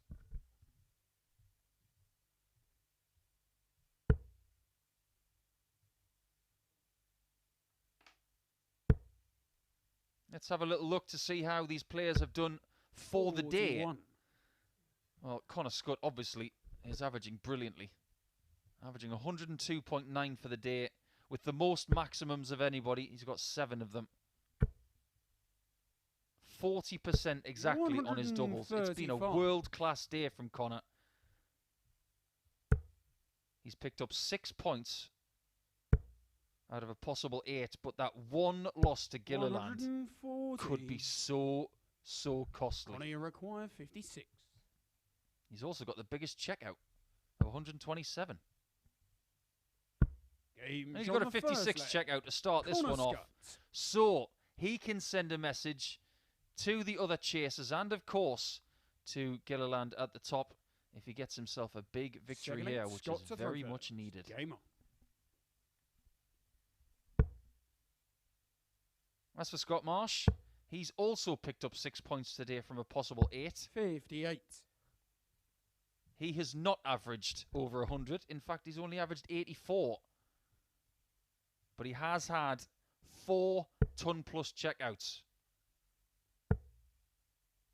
His biggest being 121. 57. Which really was a peach.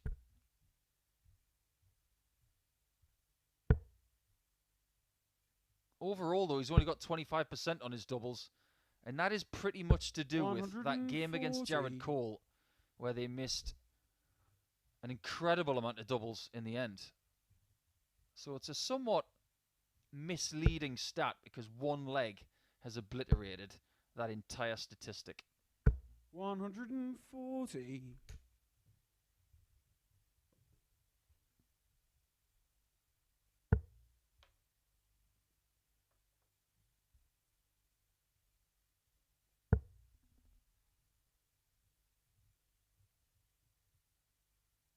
going back upstairs 58. because the 19s is closed.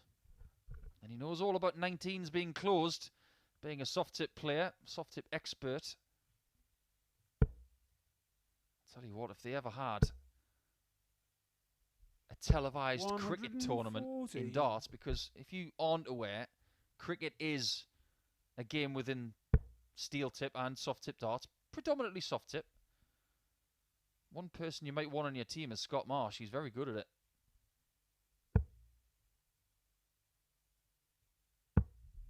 58. Funnily enough, they did have Connor, you require a World Cricket Championship. 164. I'd like to say not that long ago, but it was actually 11 years ago. We'll talk about that in a second. 100.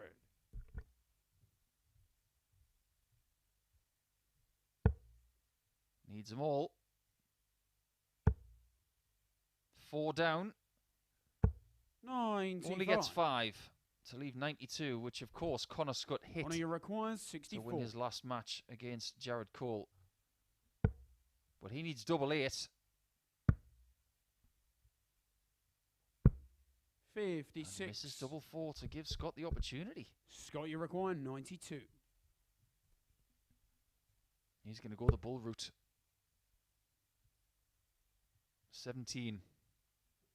Does he like that shot in the 25 or not? Let's find out. I don't think he likes it. It's covering the bullseye. There you see what he doesn't like. 58. And that's what made that shot so difficult. Connor, you require 8. Double 4 to double the lead. Game Double 2 gets the job done. Connor So, Scutt. good start. Solid second leg. So far, so good. Delegates Connor to throw first. Game on. Yet again, he's averaging well, and he could well finish the day with an average of over 100. 134. Now, I said at the start of play this morning that Gilliland averaging 96.88 for the day yesterday was world class. If Connor Scutt can do 4 or 5 more than that, what does that say about Connor? I think it says plenty. And here's a bit of advice, Connor, going into 2022. 60. A lot of people know who you are. You don't have to have your name on your shirt twice. Just stick it on the back. You don't need it on the front as well. 140.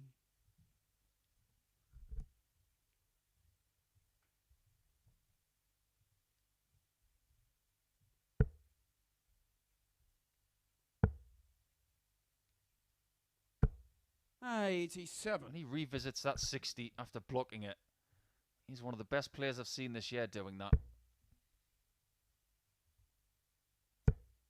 Just when you think he's about to have a bad visit, he somehow rescues it. 128. Well, Marsh does brilliantly on the switch there. That's really intelligent.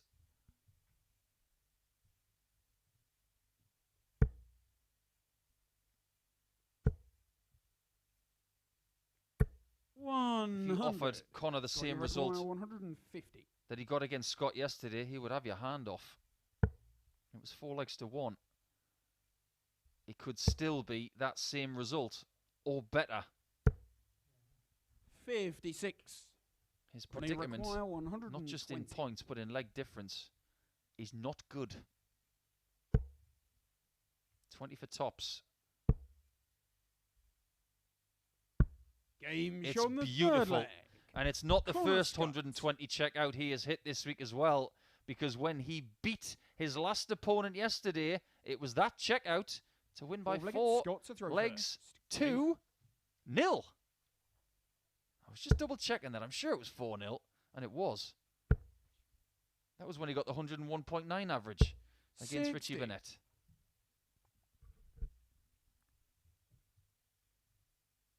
He's becoming a bit of a 120 master. 93. He's averaging 98 currently in this contest. Scott with an 86, which is pretty much what you get from him all of the time. 100. Coming into today, his overall running average for all of the games he has played at the Live League this year was just under 86. 134. But Connor Scutt is playing at a higher level. His running average before today was 89.59 for all of the matches he's played this year. And look at what he's done today. He has raised that by 10 minimum. 82. And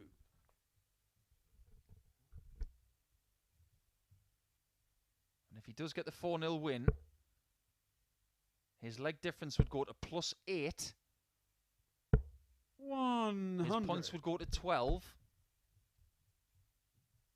And then it's darts down and hope that Gilliland slips. 133. He doesn't want Jared Cole to get points either. But he does not want Gilliland to get to 18. That comes in the last match of the day. 94. He sets up You require 80 for the win if Marsh misses this. Double 6.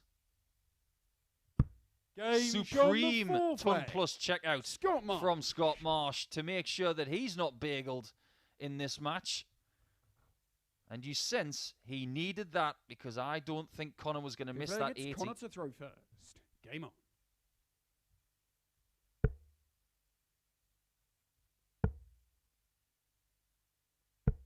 $93. You don't see many players using the kite-shaped flight these days, do you?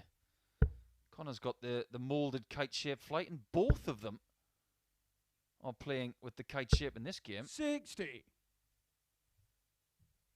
I'm trying to rack my brains to remember when, apart from this fixture, of course, is the last time I saw 2 players using a kite-shaped flight. It would probably have to be 140. Johnny Clayton versus Brendan Dolan.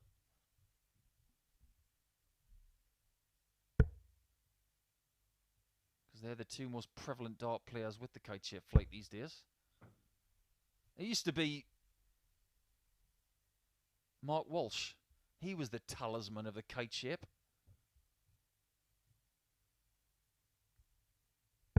$131. Scutt still in control of this leg. And we'll be thinking 19s here. 2 singles and a treble 20, leave 170. 58. That was plan A. After he got the 2 singles. But he does not want Marsh to get into this leg, and he is forced to stay on the 20s because 2 trebles would have left 170. 60. There you see that angle of entry, which I think has changed from yesterday.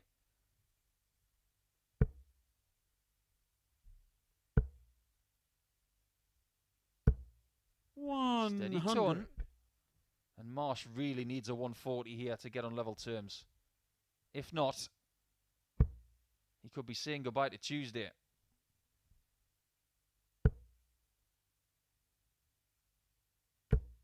$60. That doesn't leave a finish, and Scutt's got 6. 110.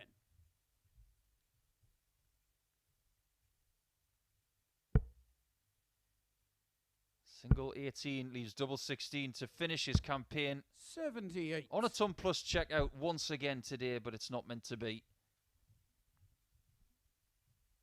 But you have to say, from a standard point of view, it has been one of the best displays in a day that we have seen all year. 59.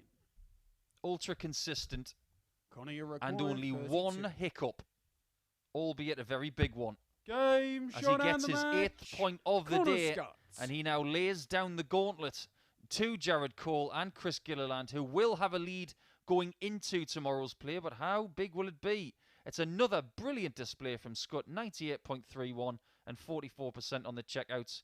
But you got to feel that his overall stat for the day will be over 100, and congratulations on playing so well. Marsh, another one. Congratulations on a much better Tuesday than Monday. It's going to be Burnett against Osborne. They're both pretty much out of the running, but they're going to have a game against each other right now.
Hello and welcome back to the Online Darts Live League with your penultimate match of today, just about to commence with our 2 bottom players in the table. You can see Burnett on 6 and Osborne on 4. The atmosphere in the room is relaxed, and I'm not surprised to see that. He's been making people laugh for 30 years, and he still does. What a character Richie Burnett is.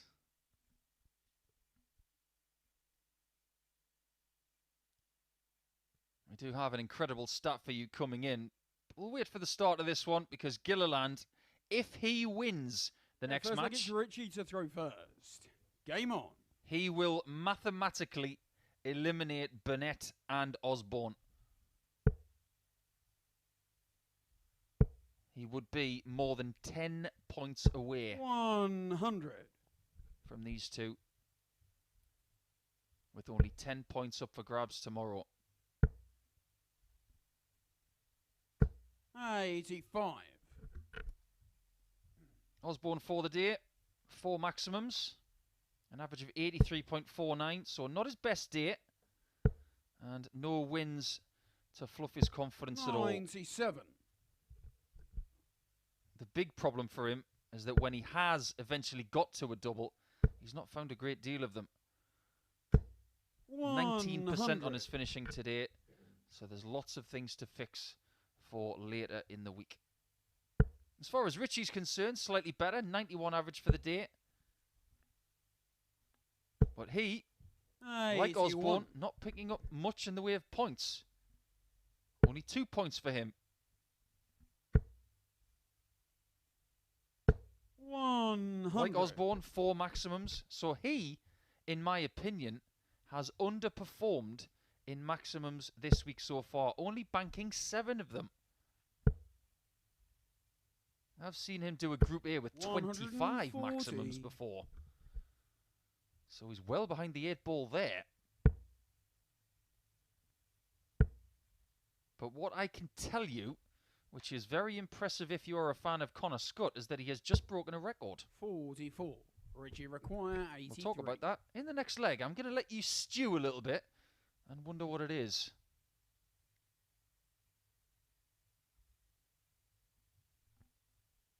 Treble 17 leaves double 16.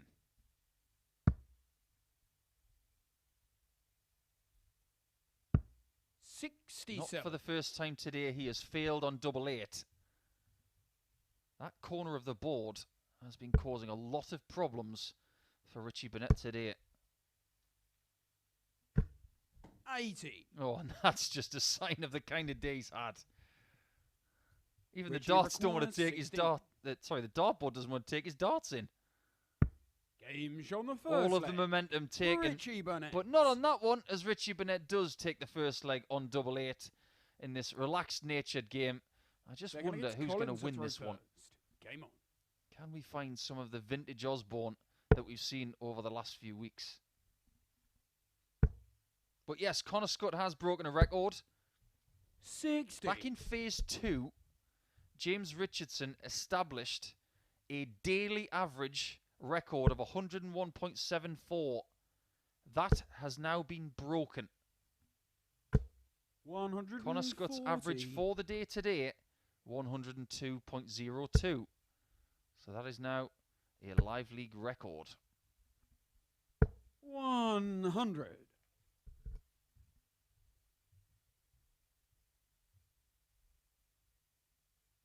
After the couple of days that Osborne's had, don't be surprised if he changes the colour of his shirt. 140. Dart players are like that. When they're not playing at their best, they change something.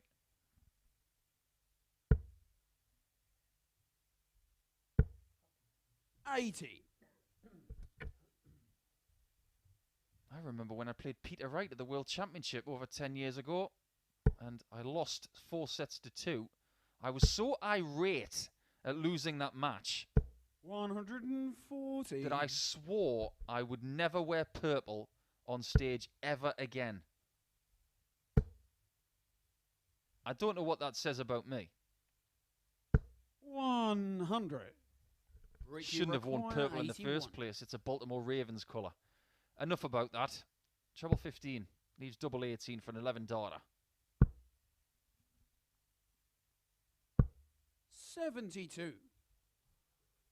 Colin, you require 161. Based on what we've seen today, this is not likely. But maybe it is tomorrow, because tomorrow's another day. 65. And Richie tomorrow, require Osborne 9. could be a huge spoiler. Is it 2-0 Burnett? Game shot Yes, the it second is. leg. Richie Burnett. He's had a few close calls in that double over the course of the last few weeks. And sometimes he's a bit too close to that double 13, but not on this occasion. Perfectly done. So it gets Richie to throw first. Game on. You'd have to say that Burnett is more likely to win this game, not just because he's 2-0 up, but because he has better form 100. in the games that he has won and lost. And of course, let's not forget that he beat Osborne yesterday by 4 legs to 2 with a very healthy 93 average. 97.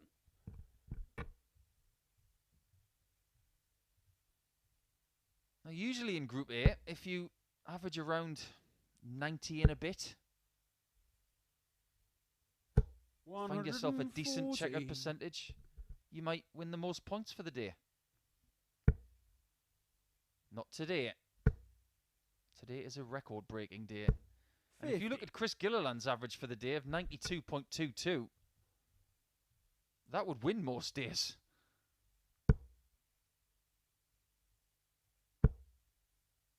If he does win the next game, though, 100. he'll bolster his position at the top of the Group A table, and he will also win the daily table by leg difference over Connor Scutt.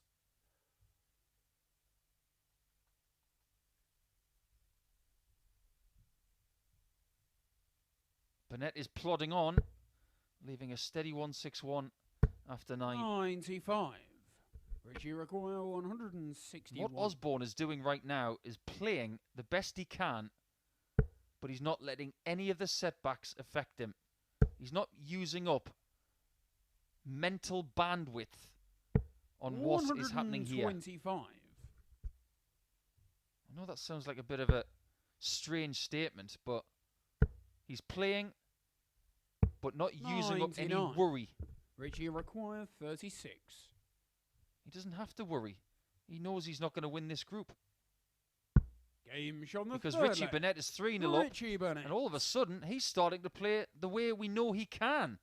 That is a perfect leg from him, and he's only 1 away from victory. Fourth leg, it's Colin to throw first. Game on. This is a great display from Richie.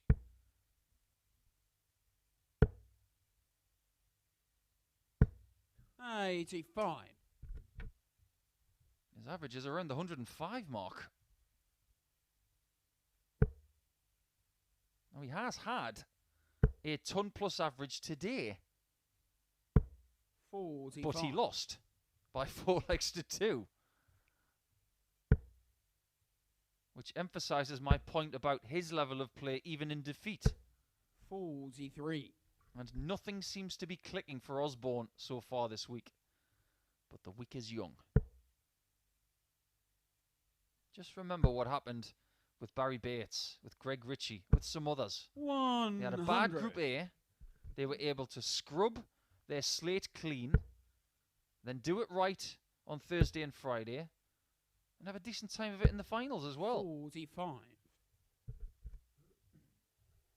Sometimes you just got to play the game.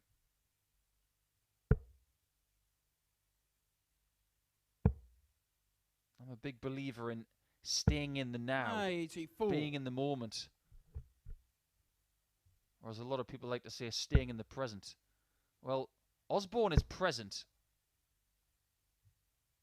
but he understands there is a tomorrow. 60.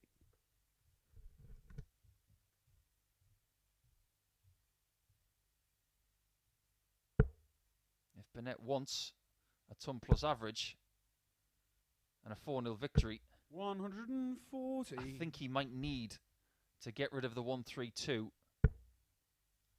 in 4 darts. In fact, he might need 98. to hit this. Richie require 132. It's pretty close.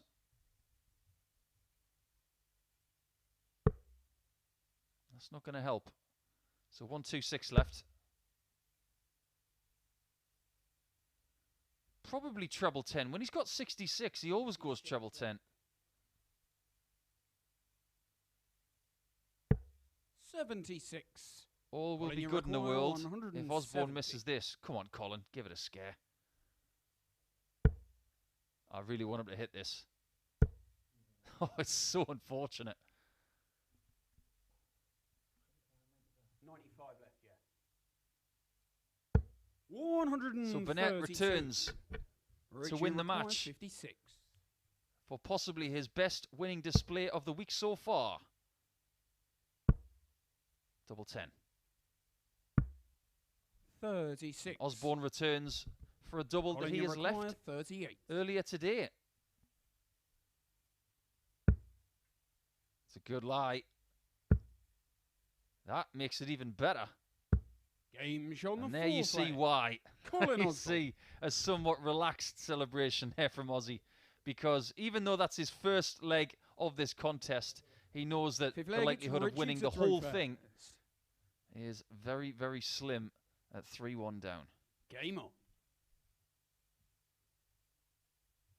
It could have all been over at 4-0, but you have to fight sometimes to make sure that you're not bageled.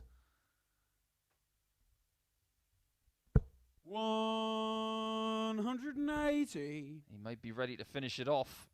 But here's the weirdest statistic of the day. We've talked about the proficiency of Connor Scutt and how he set an average of 102.02 100. for the day. That record is brilliant. But he's the only person who was lost to 0 today. I cannot emphasize just how big that win for 100. Chris Gilliland was. Because if it was the other way around, Scutt and Gilliland would be on the same points 43. right now.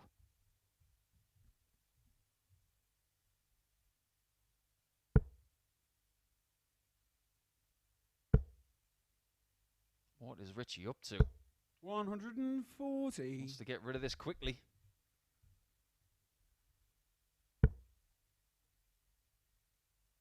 He's doing all sorts of exercises in the background. 100. He's like a bear with an itchy back against the tree. Require 81. That leaves 75.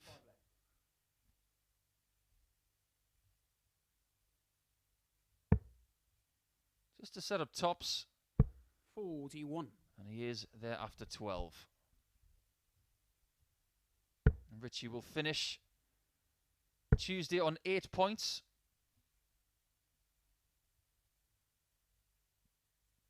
And Osborne will be 43. mathematically eliminated from Group Richie A if this require top 40. scores. Game And that is the shot on case. the match. Osborne has a Richie free Burnett. day tomorrow to try and spoil other people's chances. But Richie Burnett does the double over Colin Osborne on Monday and Tuesday with a ton plus average. But this time, with the ton plus average, he has won 40% on the checkouts and a very good display to finish off his Tuesday. Let's have one more look at Jared Cole, and he's up against Chris Gilliland in the 15th match of our session for Tuesday. It could have a big, big bearing on who tops the table tomorrow.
Final match of today's session, and it could have a big bearing on who finishes top by this time tomorrow. Chris Gilliland is very much in the driver's seat, but if he gets another win here, he will be in the distance. He's already got a 4-point gap, which in itself is very good. But if he can get 8 points ahead of Jared Cole by the end of the day, he won't have much to do tomorrow, that's for sure.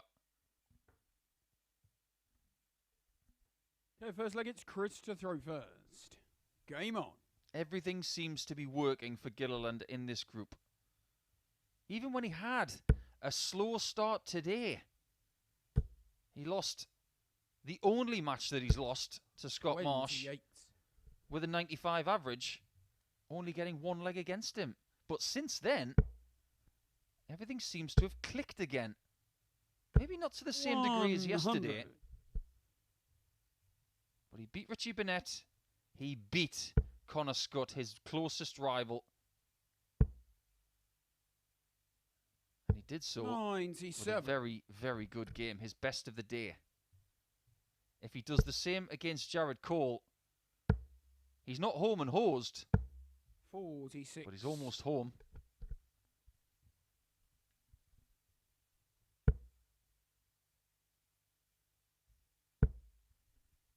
We will have more for you tomorrow morning from 9:30 a.m. via the same channels, via your favoured bookmaker streaming services, and of course the YouTube channel. 44. If you would like an alarm for when we're on the air, you should allow those notifications, and of course subscribe, and we will let you know via the YouTube channel when we are back on for some live darts from tomorrow morning. And of course, we will let you know when we're on for Thursday and Friday and Saturday. You don't have to miss a trick. 100. Just pop your finger on that notification and you will be with us via your smart device.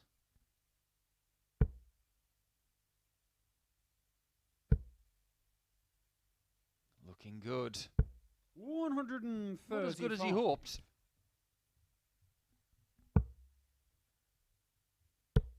Jared Cole has used that treble 19 a lot 59. today.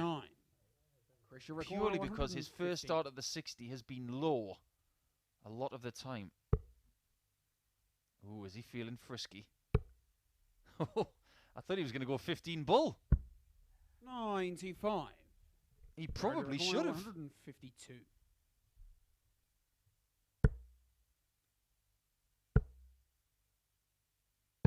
$92. Chris, you require 20. Double 10 to give him the first leg of the contest.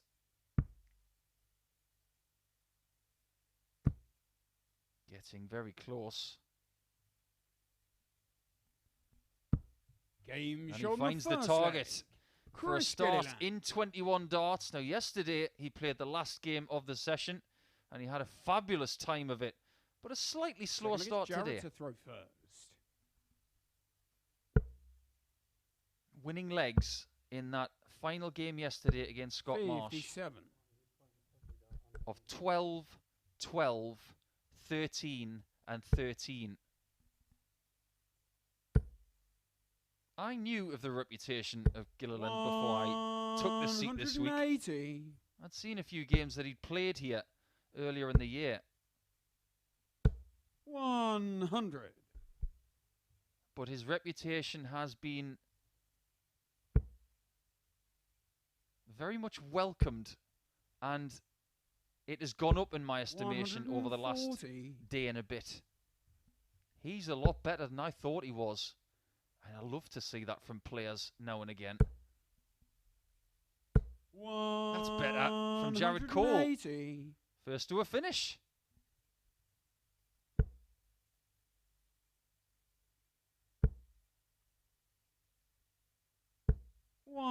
This could be a very good game, and there is pressure on it.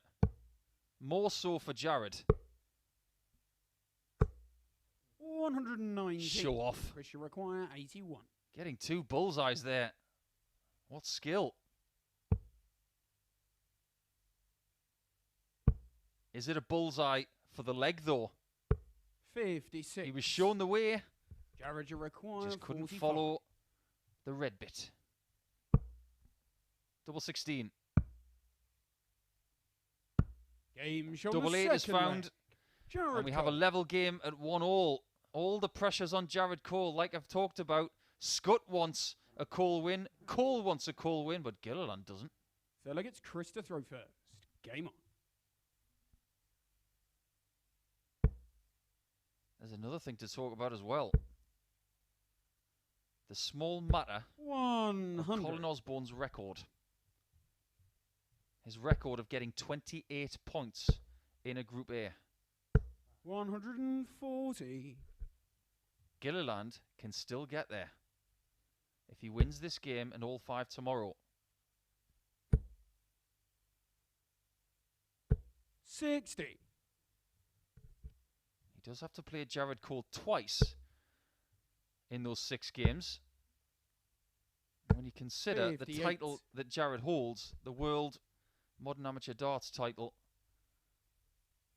it's a tough ask against a very accomplished and talented 21-year-old. 120. I just wonder where Jared houses the belt. If you had a title like that, 96. where would you put it? Is it on the mantelpiece at home? Is it sitting in its protective sleeve? Has he got it on show? 65. I'll have to ask him when I get the chance.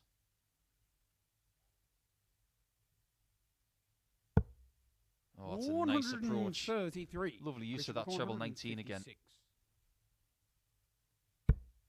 He's been down in that treble 19 as much as Matas Razma has in his career 60. so far today. Jared requires 74. He's not looking at the 19s this time. He's looking way further north. 54. And now Gilliland has a chance Richie require 96. to go back in front.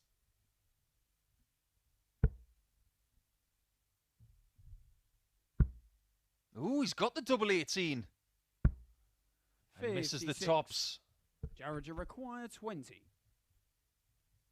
I had looked twice. I wasn't sure it was in. Is this? Game shown There the you have third confirmation that Jared Jared Cole Cole. has broken the throw of Gilliland to his glee. And of course, Connor Scutt. Fourth leg, it's Jared to throw first.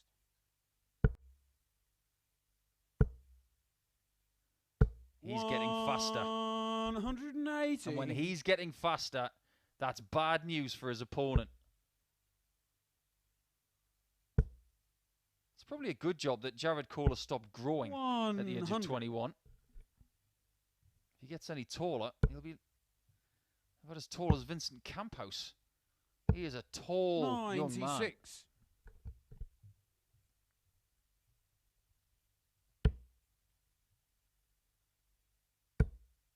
There's no real distinct advantage of being taller in darts. 125. Some of the best players in history have been quite short.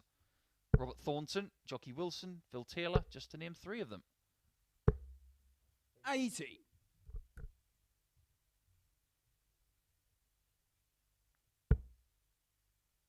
Chris is slightly shorter in stature. There's a 95. lovely balance about his throw. 145. But he is in a bit of trouble here. 91. Especially after that last dart. Cole doing himself a big favour. And possibly other people as well. 149. That's a special Jared visit. require 54. Ooh, that was good. Tops though. And it Aim meant on the fourth absolutely nothing. Jared Cole. Because all of the yard work that Jared Cole had done before that special visit of Chris Gilliland gave him that chance, which he took immediately. Fifth leg, it's Chris to throw first.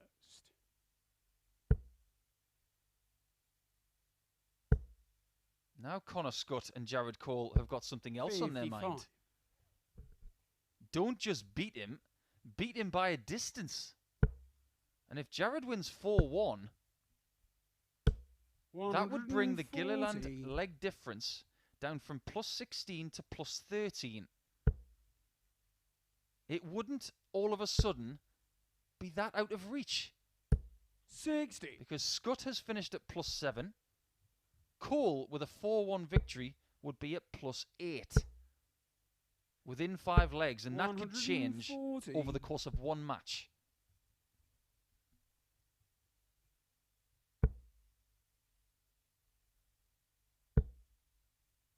Needs more of this. 180. And he gets the lot. Needs to go back upstairs. 64. But uses the 25 instead. Very bold. And it is 157 for the win.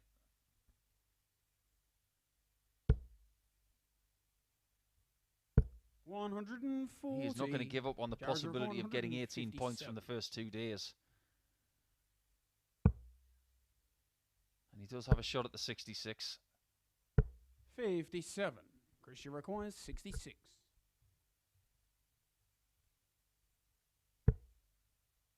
Treble 14, a popular target for a 66 checkout. Double top. 46. And Jared Cole has Jared, you require a 100. very doable out here to finish Tuesday. Tops. Ooh, big pull dart into the 5. Didn't expect to see that one, and neither did Chris. You require 20. He takes full opportunity there as the double 10 is plugged, and it's now 3 legs to 2. You just don't know how important that leg could be. 6 leg is Jared to throw first. If it comes down to leg difference, like groups did last week, 85. That one shot could be something we talk about tomorrow at this time.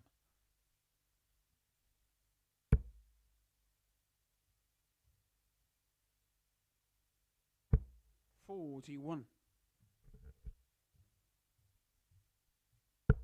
Now, don't get me wrong, I'm sure Chris Gilliland will be loving the fact that at the very least he is going to have his 4-point gap from yesterday going into Wednesday, but boy, has there been an opportunity to widen it. 59.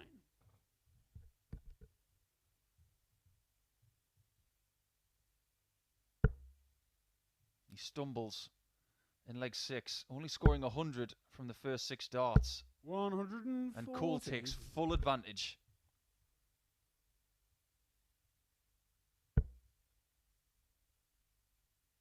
If players cannot be separated by points tomorrow, we will look at leg difference. 45. If we can't separate them on leg difference, we will use other methods as well. Like legs won. Like the head-to-head record between the players in this group. Because, of course, they will have played 3 matches against each other. And we'll keep you up to date with the head-to-head records going into tomorrow's games. 60. Jared, you require So he's 80. missed 1 match dart. He gets 2 more.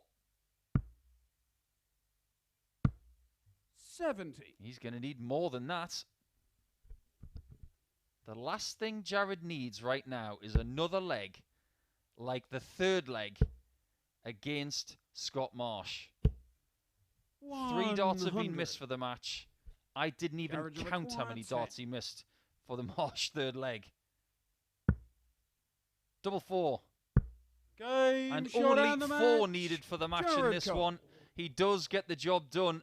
He will be in with a chance tomorrow. He's within 4 points of Chris Gilliland. It's a good performance. 91 average, 36% on the checkouts. So much to mull for both players going into Wednesday. It's pretty much all to play for with Cole and Scutt 4 points behind. But Gilliland does maintain that 4-point gap he cultivated from Monday's play.